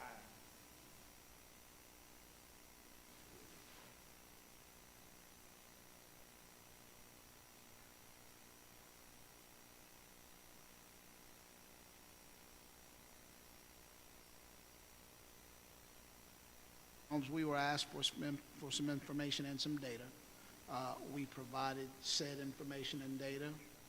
We revised our application to be more specific to the data relative to nursing visits, so on and so forth. We really thought that we had actually done a better job of justifying, our application, but for whatever reason, whether it be just competing interests or I'm not sure, but we were notified that we were not selected for that grant. And so we will continue to, and I will do that immediately, figure out if there's an opportunity to reapply. But the anticipation is that we will have a school nurse in every school, which is why Mr. Jones is bringing that to your attention in this manner. I don't know if we'll ever receive the funding from the grant again, but if we're allowed to apply, then we will reapply. Well, I mean, you know, that just in my Yes, sir. wheel well. And I think the community needs to be really aware of that, because being able to provide a school nurse at every school, that's very important. I can't see anything that will top the list of doing that. And therefore, you know, I would be really interested in scrutinizing who did they give money to, because I know the history of what they've done and who they've given money to for what. And a lot of it is in my opinion, my personal opinion, you know, scuttlebutt stuff compared to school nursing.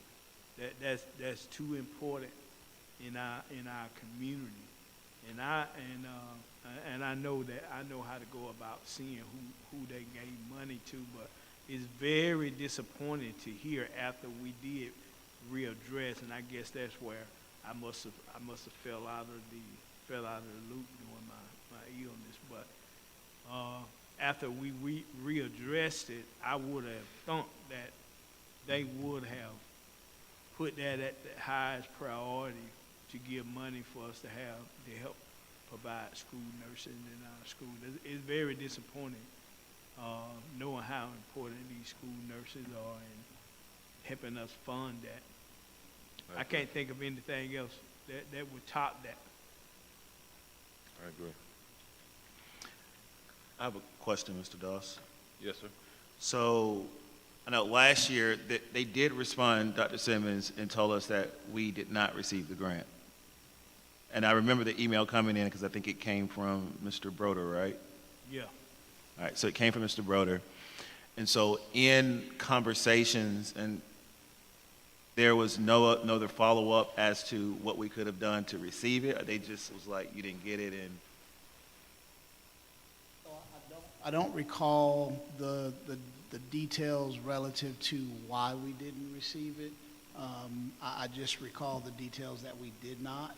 I was actively engaged in the need and the request for the data, the information, and the strengthening of the application. We did those things at the request, but I don't recall at the moment. So I'll go back and check the records, but I don't have it right now. okay.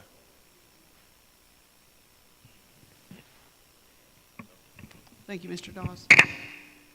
When I first learned of us not receiving the grant for this next school year, I contacted Mr. Clay Davis, who is the chairman of the county commission, and he told me that it's not anything that the school system did or didn't do. They had, and he's on that board, by the way, for those of you who may not know, the Hospital Authority Board, I believe it is. Yes. He felt the group felt that they would prefer kind of spreading the dollars throughout the community rather than us always getting a cupcake, so to speak. It's not anything we did or didn't do, is what he shared with me when I called him on to receive more information about it. I mean, you know, that still doesn't set right with me to hear that, spreading money around in the community when we're talking about children. We're talking about our children. I mean, where else? I mean, you can complain all you want to about what the school system does, and I know the politics that goes along with that, and I don't want to speak to that, but that's not a satisfactory answer from the hospital authority. That they want to spread the money around. He was speaking no for the better board. way. He wasn't speaking for himself. He was speaking Right. for the entire board I because he understand. is on the board. I understand, Okay. but what better way? Who serves more important clients or citizens than we do, our students. That's just very disappointing that they did not fund that piece. Very disappointing. Can I make a request, Mr. Chair? All right, so my request, because Leader Holmes has a lot of experience in health, wellness, and with the hospital authority and hospital. So in our next conversation, can Dr. Simmons and Mr. Leader Holmes, can you guys get together and maybe kind of set up a meeting as we continue to dig deeper as to understand why this did not happen? Whether if it's something that we did do or did not do, there has to be a deeper understanding of why it did not happen. And I think that with our superintendent and Mr. Holmes at the table, I think we'll be able to get some deeper digging just based upon historicity and based upon just the knowledge in that space from Mr. Holmes as in the healthcare industry and Dr. Simmons as a member of the hospital authority as well. So that's my request. Mr. Holmes, you good with that? Yes, sir. Thank you.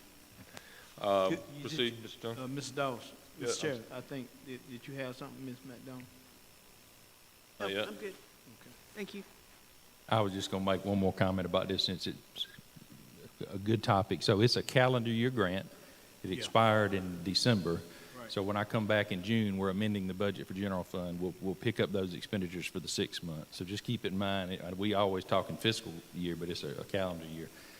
Second thing, a lot of my involvement in sending stuff to, I think it was Lisa Moore and Dr. Ridley's office and Ms. Nurse Dingler to try to get the information in. They asked us a lot of questions about ESSER funding.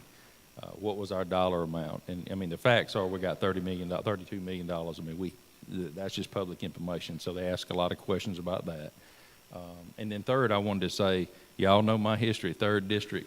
I've never been in a district that had a nurse in every school, so it's something to be proud of here. I mean, I was really proud to come here and see and so we were making a commitment to keep that going, but it would have to be out of the general fund moving forward. So. I remember what I was going to ask. So the application process for the hospital authority grant, when does that open? That's a calendar year, not a fiscal year. It's awarded, like the first deposit would probably be in January through December, but I think it's. No, they do. Like when They can we do a reapply? mid-year. They do a mid-year, January, and then like a addendum or whatever they call it, like in June. When would we apply for that again? I want to say it's in the August time frame is what I believe June, when it's yeah, due. correct. When it's due. Right. Yes. Correct. Thank you. Okay. All right, so special revenues, nutrition we talked about before. I believe Mr. Wheeler had talked to me yesterday. We re-upped the community eligibility agreement. So for another 4 years, I think is what he had told me. So this revenue at 9.3, or expenditure, excuse me, we actually think we'll be amending that budget at some point to have more revenue. So that's a good thing. I'm trying to communicate new information. Debt service fund, we talked about this when you approved the bond. 1.395 million is the figure that I've been provided so far from Mr. Camp with Raymond James, and again 49.5 million at the time that actually transpires will go into our construction fund. The yellow here is to kind of give you some estimates of the amounts per SPLOST. This is at the very back of your budget handbook that we had given you back in late March. You would be able to find this information per project, but we did go ahead and list it on the slide for you. All of that totals up to $38.8 million.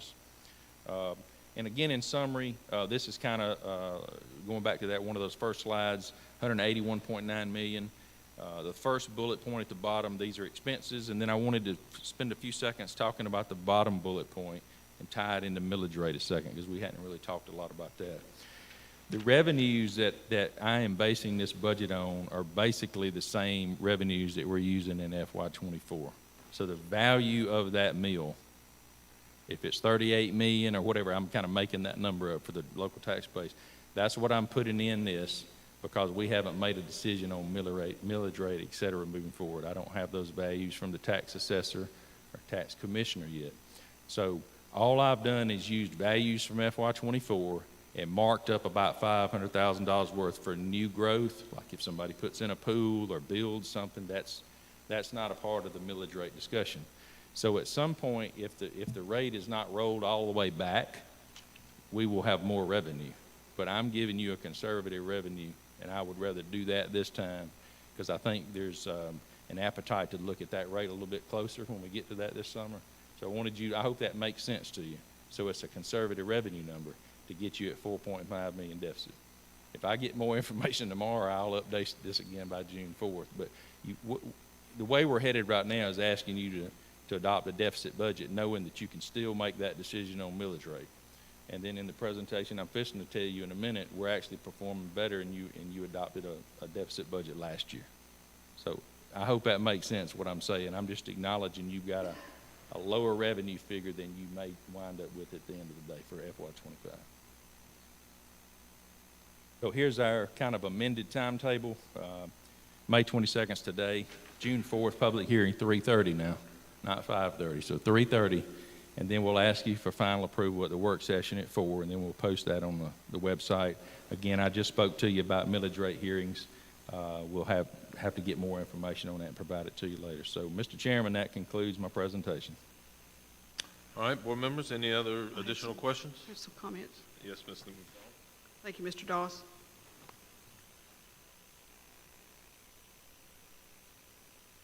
I had some conversations with employees recently that will not be part of the retention. I still personally think that there's just still so much more confusion out here about who gets the raise, who doesn't get the raise, who gets this, who gets that. But I go back to January when I believe Ms. Battle presented the 3 options. I don't know where those options went. I don't know how we got to just giving additional monies to certain people. I think everyone in this room knows that I'm passionate about taking care of students, parents, kids, and employees. And after talking with one of our own employees recently,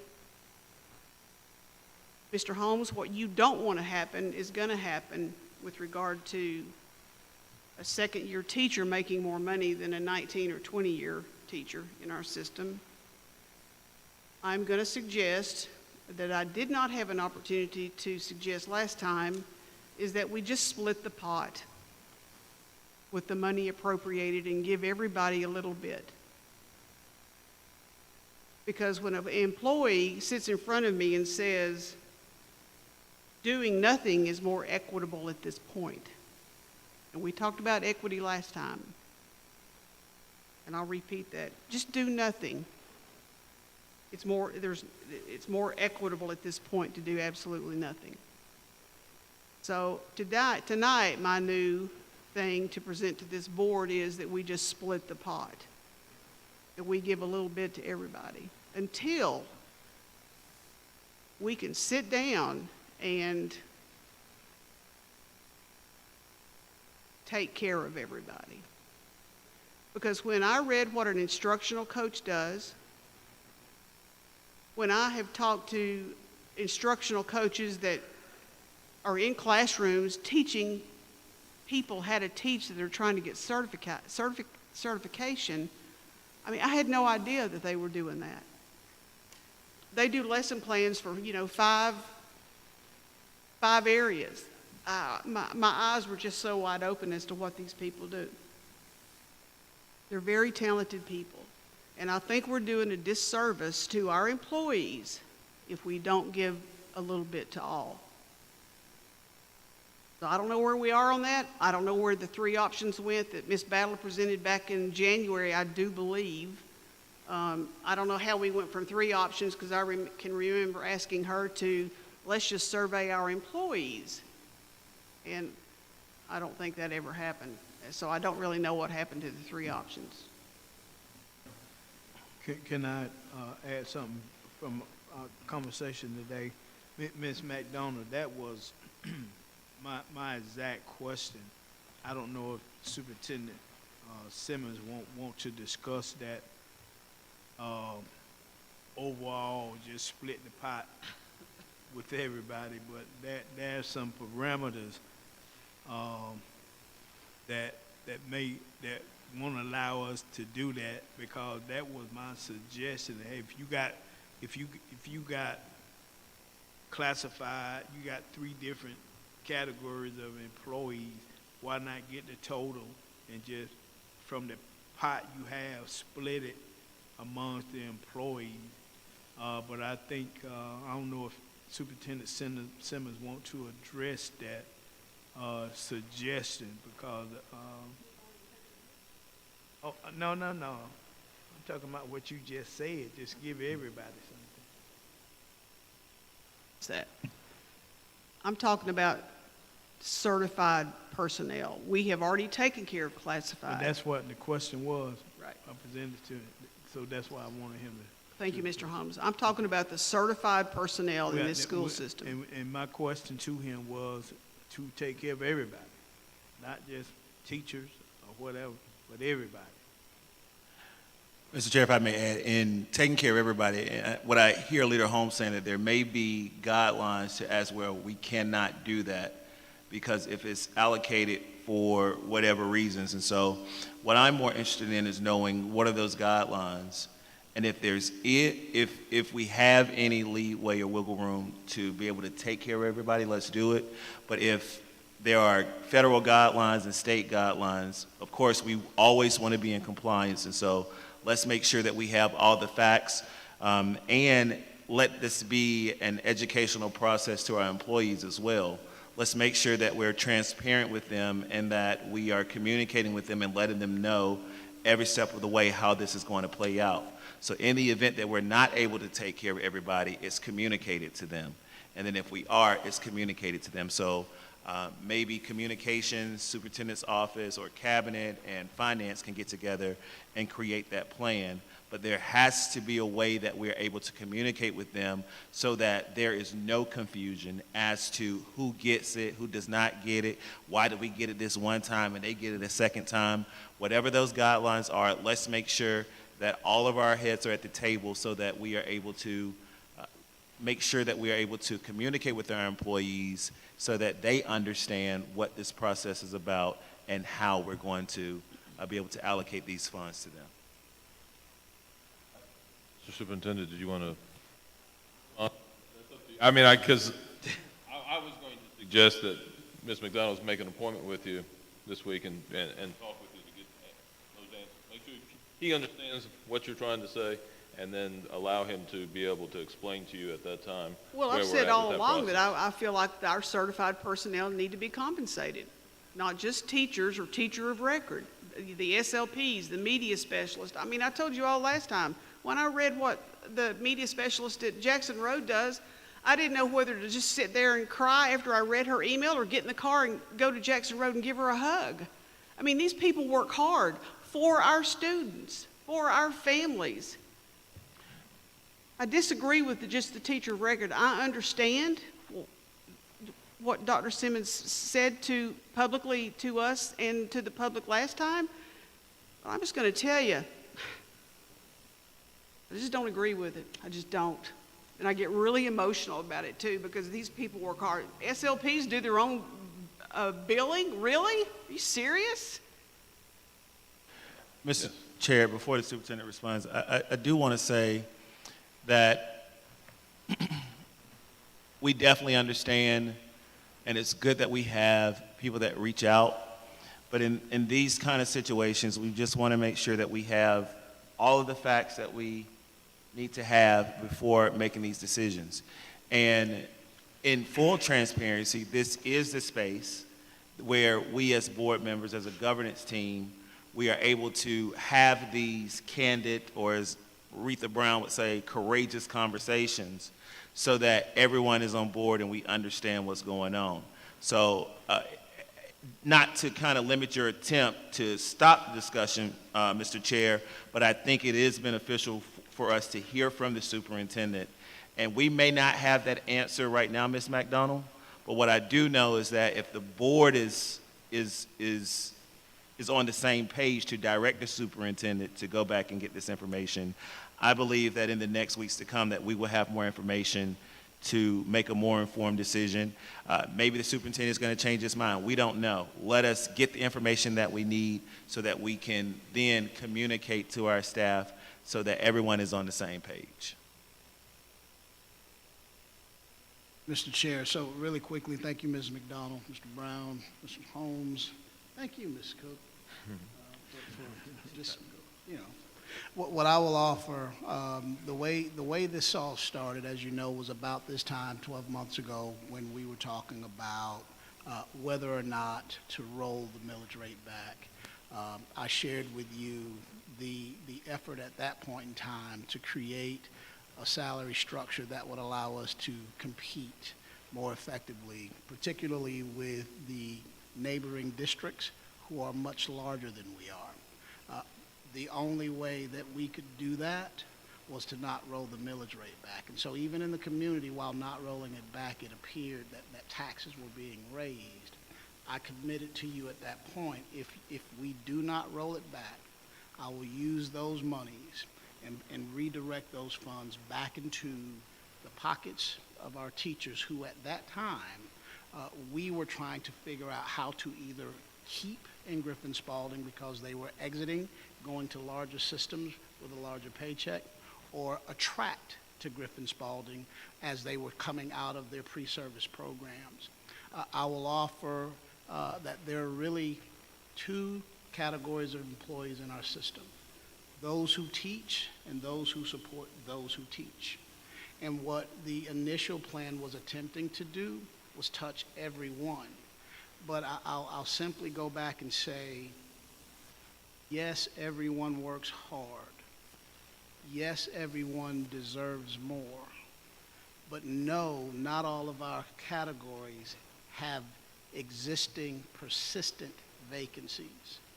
And so while it would be great to give something to everyone, the intent was to make a significant impact so that we can keep teachers or attract teachers into the classroom. That was the intent. I hear you, I hear employees, I understand, and I acknowledge everyone's passions and everyone's desires to make more. And I agree sometimes it may be better to do nothing until you can do the same thing for everyone. The burden that we have as a governance team in order to do what would be significant enough to make a dent into the salary structure that Henry, Clayton, and Fayette has, which are three counties that literally touch us. They touch us. In order to get to that point, a $250 or $400 increase over the span of 12 months won't be enough to buy an extra, Happy Meal. So that was where that push came from. I will continue to look at it, but if I'm honest, we can't do for everybody because everyone is not in the same category, but we would like to do something. And so that's why you saw the $1,000 here or the $1,000 there. At the end of the day, I don't want any of our employees to feel as if though their work isn't valued. But you asked me to confront the issue of teacher vacancies. I told you that I would if we did not roll the millage rate back a year ago. This is me making good on that commitment. I'm not wanting to create division in our system and in our organization, but I am doing what you asked me to do. It may not be at the same fiscal amount for everyone involved, but if we did that, and I'm okay with doing that, then what you and I would have to commit to is that we will still have teacher vacancies where students are sitting in classrooms. And I don't know where you're from, but you can't ask or expect a student to learn at a high level if there is no teacher in the classroom. And the reason that you hear about coaches teaching is because there is a vacancy of the teacher. The reason that you hear about all of these things that you didn't know about is because of the persistent and pervasive vacancy that we have with teachers. And so I hear you, and I want you to understand, I hear you, and we're going to do the best that we can. And if the best thing to do is nothing for now, I'm okay with that as well, because I don't want anyone to think that we're trying to create a hierarchy. But if we are serious about ensuring that every child is graduating empowered for college and career, at a minimum, every child deserves a highly qualified teacher. Before the counselor, before the principal, before the superintendent, he or she must be taught at high levels. And that's what this retention plan was about. And so we'll have to work through that. But that is the essence of it, not to give anyone the impression that what they do is less valuable. But I believe in your gut and mine, we know in order for our children to graduate and to be able to read, write, speak, and solve, somebody's got to teach them. And right now, I can't compete in Henry, I can't compete in Clayton, and I can't compete in Fayette. Yet Butts, Lamar, and Pike are competing with us. And so at some point, board members, you have got to say enough is enough. We can't wish and hope our way into improvement. You've got to do something. This was my attempt to try and do something. It may not work, but they won't be able to say that we didn't try to do something. I hear you, and I appreciate you giving me a chance to give you that clarity, and I appreciate you being able to continue to advocate for all of our employees. It means a lot. Thanks. I guess we'll move on to item number 2.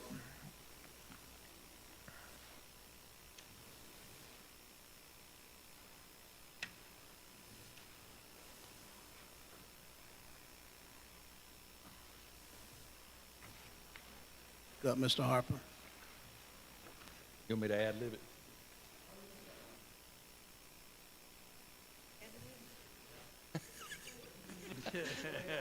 All right. April 30th, financial report. We got 2 more months left in the fiscal year. Right at $50 million in fund balance. Just caution you that'll come down with the tax collections that are coming in at a lower rate. For example, not in this report, but Ms. Hollins brought $1.2 million into my office this afternoon. So that's the volume of money we're getting right now on a monthly basis. Mr. Wheeler's office, $3.6 million for nutrition in terms of his fund balance in April.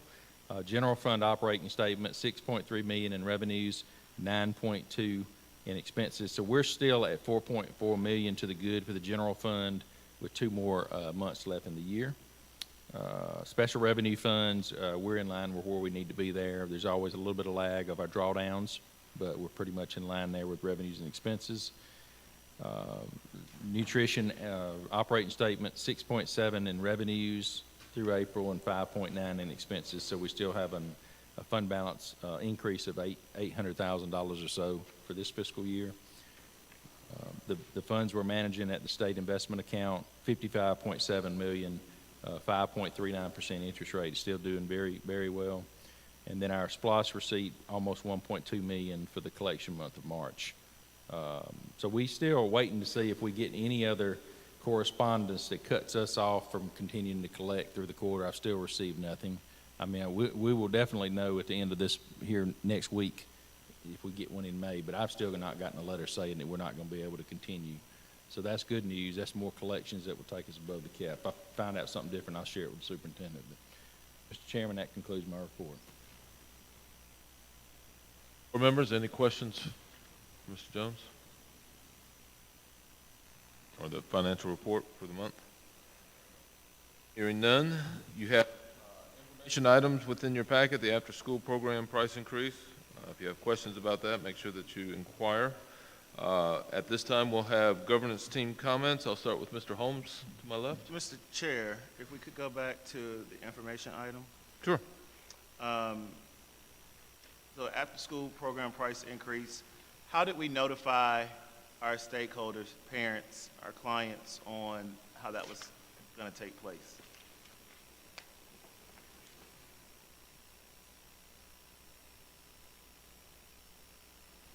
A survey was done to kind of survey the parents to see a rate increase of $10, how would that be? And so Mrs. Taylor and her team alerted the parents just to let them know that there's a proposal for a rate increase. But it has not been into effect yet because it hasn't been appropriately voted on by the board. So this survey was done to the population of parents or families who currently attend our after-school program? Yes. And roughly how many families do we have in our after-school program? Oh, we have, I can't tell you the exact numbers, but we have maybe, I would say not even half of our students are in the after-school program. We have some schools, we have 7 sites right now. So right now we have 341 students. Okay. And I guess most people would probably make the assumption that those who are in aftercare possibly can afford aftercare. People would make that assumption, right? That families who are part of our after-school program, that they can afford it. But when you think about the increase of $10, and we go back to even when there's an increase of a technology fee for $10, you know, to a lot of our families, that is a big difference. When you can go to Collier's over there off of East McIntosh and get a boatload of fresh produce for $10. And so in our quest to, yes, we want to be able to break even, we want to be able to make money, but I think that we need to think about the pockets of our stakeholders, the pockets of our clients, and to see what we can do to not increase our services for them. And so not sure what needs to happen, not sure how we're going to go about doing it, but I would like to see numbers. This is a voting item. I would like to see, if not, even if it's not, I would love to see the numbers to see why the increase of $10 and then what we can still do to have a quality after-school program without raising the fee for our families. I do want to add that it did not increase, it has Right. not increased over Right, years. it has not increased. I'm just saying that what I would like to see is some type of plan or whatever it is that if we're going to increase, what it looks like and what do they get for this $10 increase. And if not, are we still able to provide a quality after-school program without increasing it by $10? Is that something that we could put as an item on our next workshop to be able to have that presentation? I would love that. Is that something we can do, Sue? Yes, sir. And what I will offer, just as we prepare for that, we will give you the numbers relative to the operational costs. We will give you the numbers relative to what we pay the staff to supervise the students and the such, so that you can see. But this is a program, again, we and it's a good thing philanthropically. And it's a good thing, you know, in the manner of servitude. But we have a waiting list because we don't have employees who are able to take on more students because we can't pay them enough. And then we have other operational costs that the district is eating because we're trying to keep that cost so low. Those operational costs are preventing us from doing other things. That's where that increase came from.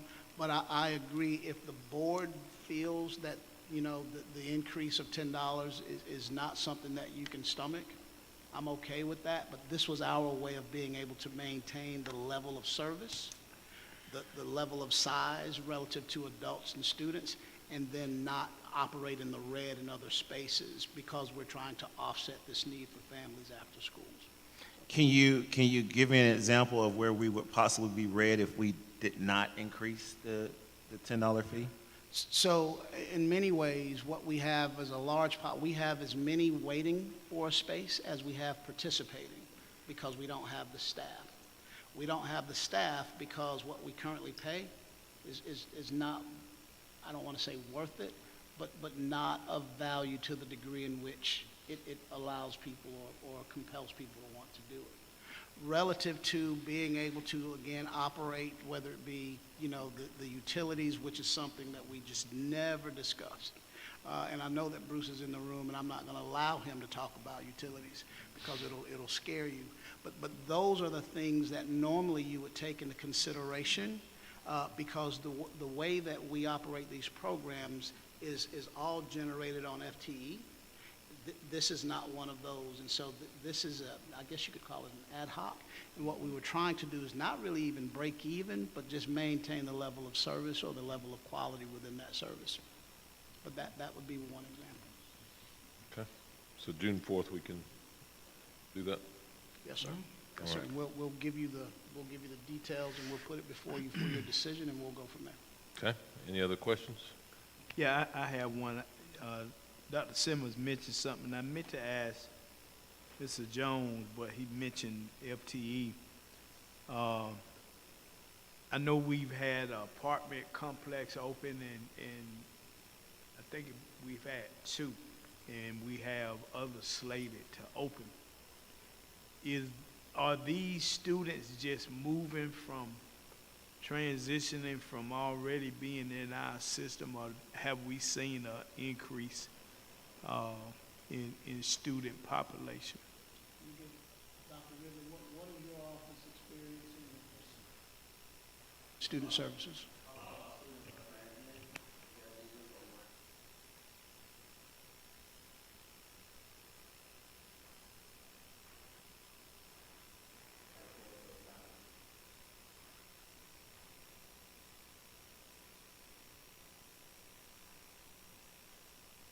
Okay, but yeah, I appreciate that answer, but I was, kind of concerned because I seen increase going to Moreland Road and Carver Road, because those 2 apartment complexes are in that district. And so I was just wondering, do you see enrollment for next year or whatever bumping up, possibility of bumping up? No, sir. So Mr. Jones will tell you that we are projected to be, in fact, less 200 students. What Dr. Ridley is telling you, in our current context, people are gravitating to the new apartment complex, exiting the older. So you'll see an uptick in a school zone, no uptick in the school district. And so what that does is it creates hardships programmatically because where a need was at a particular school, you now have to move that program. Does that make sense? Right. The problem is when you still leave just a few students behind, the question is, do those few students go without the program or do you have to uproot those students? And that's what you tend to see and hear about with special education. Right. We don't necessarily have the adult population to maintain programmatic offerings in every school. And so we try to move the program as we move the students, or we move the student as we move the program, rather than, creating, a more robust program offering because overall district enrollment is increasing. Does that make sense? Yes, sir. And with you saying that, I know you're already doing it, Dr. Ridley and staff and everybody, but we need to make sure that schools like Moreland Road and Carver that are receiving that we look at the services and staff at those schools, because we don't want to put them behind the 8 ball, not having adequate staff or services for those, because they've seen a uptick in sped students at Moreland. So just want to put that in for them. Yes, sir. For a school in District 3, we got to take care of them. Mr. Doss? Yes, Mr. Brown. So to Dr. Ridley, you said there's 341 families, and so at this $10, hypothetically at $10 extra, how many students will come off the waiting list, and how many staff members will we be able to hire so that to determine how many students will come off the waiting list for the after school at this $10 increase?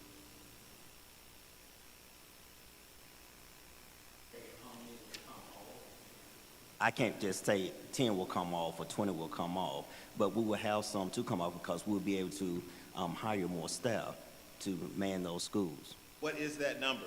What is that, this increase of $10 will be able to hire how many staff members? I can find that number out for you and bring it back to you.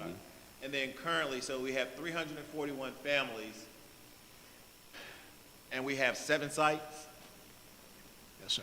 All right, so an example would be if Moreland Road is a site with the additional, and how many families are at Moreland Road in their after-school program? In Moreland Road, we have, I don't have the breakdown, but we have a large population at Moreland Road. Right now, we currently have 221 that are enrolled, but we have that's been served 341 this year. So there's no, okay, so if we could, Should that be included in the presentation on the 4th? yeah, because I'm just trying to see, like, at this $10, like, at this increase of $10, like, what is it really gonna get us? So if we have 341 families, and at this $10, maybe 25, and how many families are on the waiting list right now? We talked about there's a waiting list, so how many people are on this waiting list? So I will provide you all the number of students that are actively enrolled by site, the number of families that have signed up at the beginning of the year that we didn't have a place to provide. I'll give all of that to you in my update this Friday. But at the moment, I don't You don't have it. And so in that update, if you would also include, so we increase this, let's say if it's Moreland Road or if it's wherever, that increasing this will add possibly maybe 3 additional teachers in after school. And how is it structured? Do they do it just like, you got kindergarten and first graders together, or then second? How is that normally structured? I'm just trying to figure out, at this $10, what is it going to get us? Because that makes a difference to families. What I will offer, Mr. Brown and board members, the $10 really won't get us anything. We're already operating negatively. The $60 is really not enough. The $50 is really not enough. This is us trying to be mindful of families who really have no other alternative. My suspicion is a lot of the families who were on the waiting list have either pulled themselves off or taken their students someplace outside of the district, and our research indicates $50 is not the going rate for after-school care.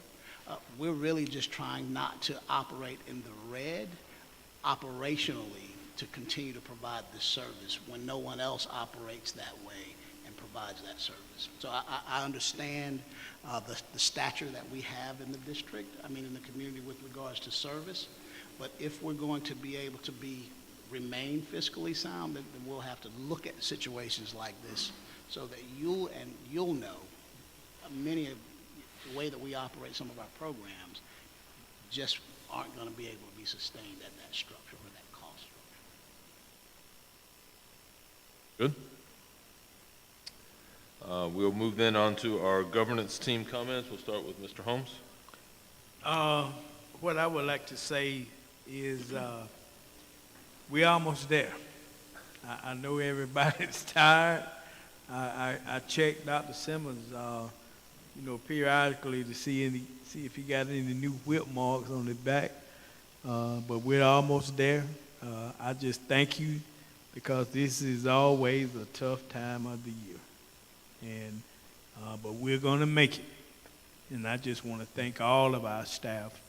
I know I see teachers, they're ready to have a summer break. I can see it on their face. But I just like to remind everybody, we just want to finish the assignment in a quality way. And all the issues that we have, believe me, and like all of our board members and superintendent and his staff, we're working on it. We're trying to do what's best for all concerned. But we do appreciate what everybody has done so far this year. Thank you, sir. Okay, Ms. McDonald? I just wanted to say thank you to those employees and families that continue to reach out to board members. It's important that we hear from you. It's important that we answer you. It's important that we get answer to your questions. I'm not going to give up because I serve everyone in this room and everyone outside of this room. And have a great rest. What, we have 2 days left? Today is Wednesday because we're usually here on a Tuesday. 2 days left, make them 2 great days. And as my principal used to say, get them to school safely, feed them, and get them home safely just 2 more times. That's great. Thank you. Ms. Cook? This has been a great school year. It's almost over. It's exciting to hear the accomplishments of our administrators, our faculty, our staff, our students. One of my favorite parts of the board meeting is to recognize all those outstanding achievements. Tonight was a great example of that.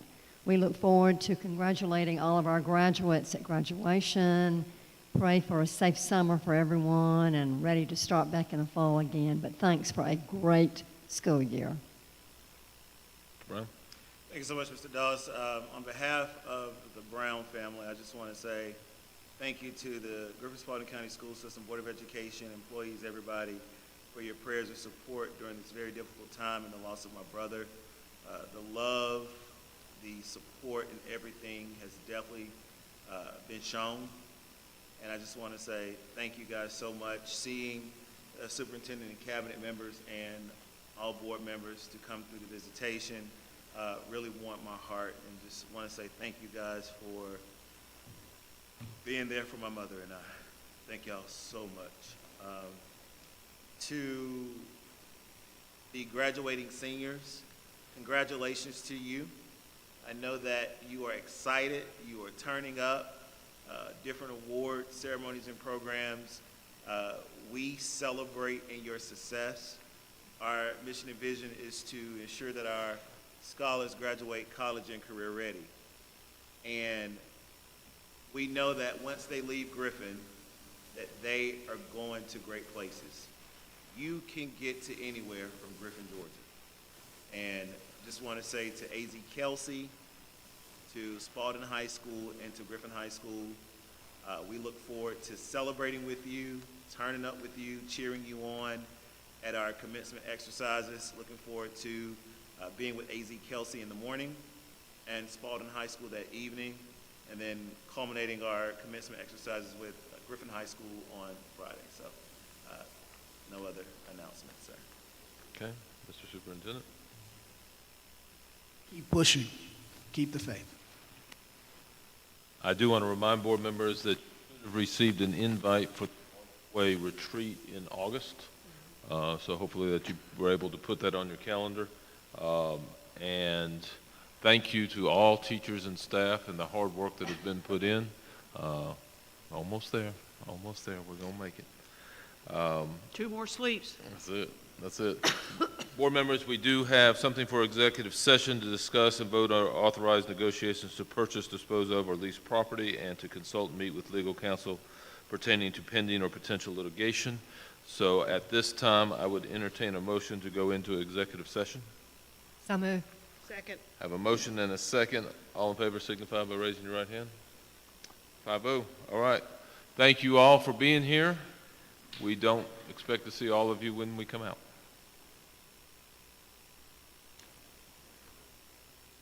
All right. Sign these.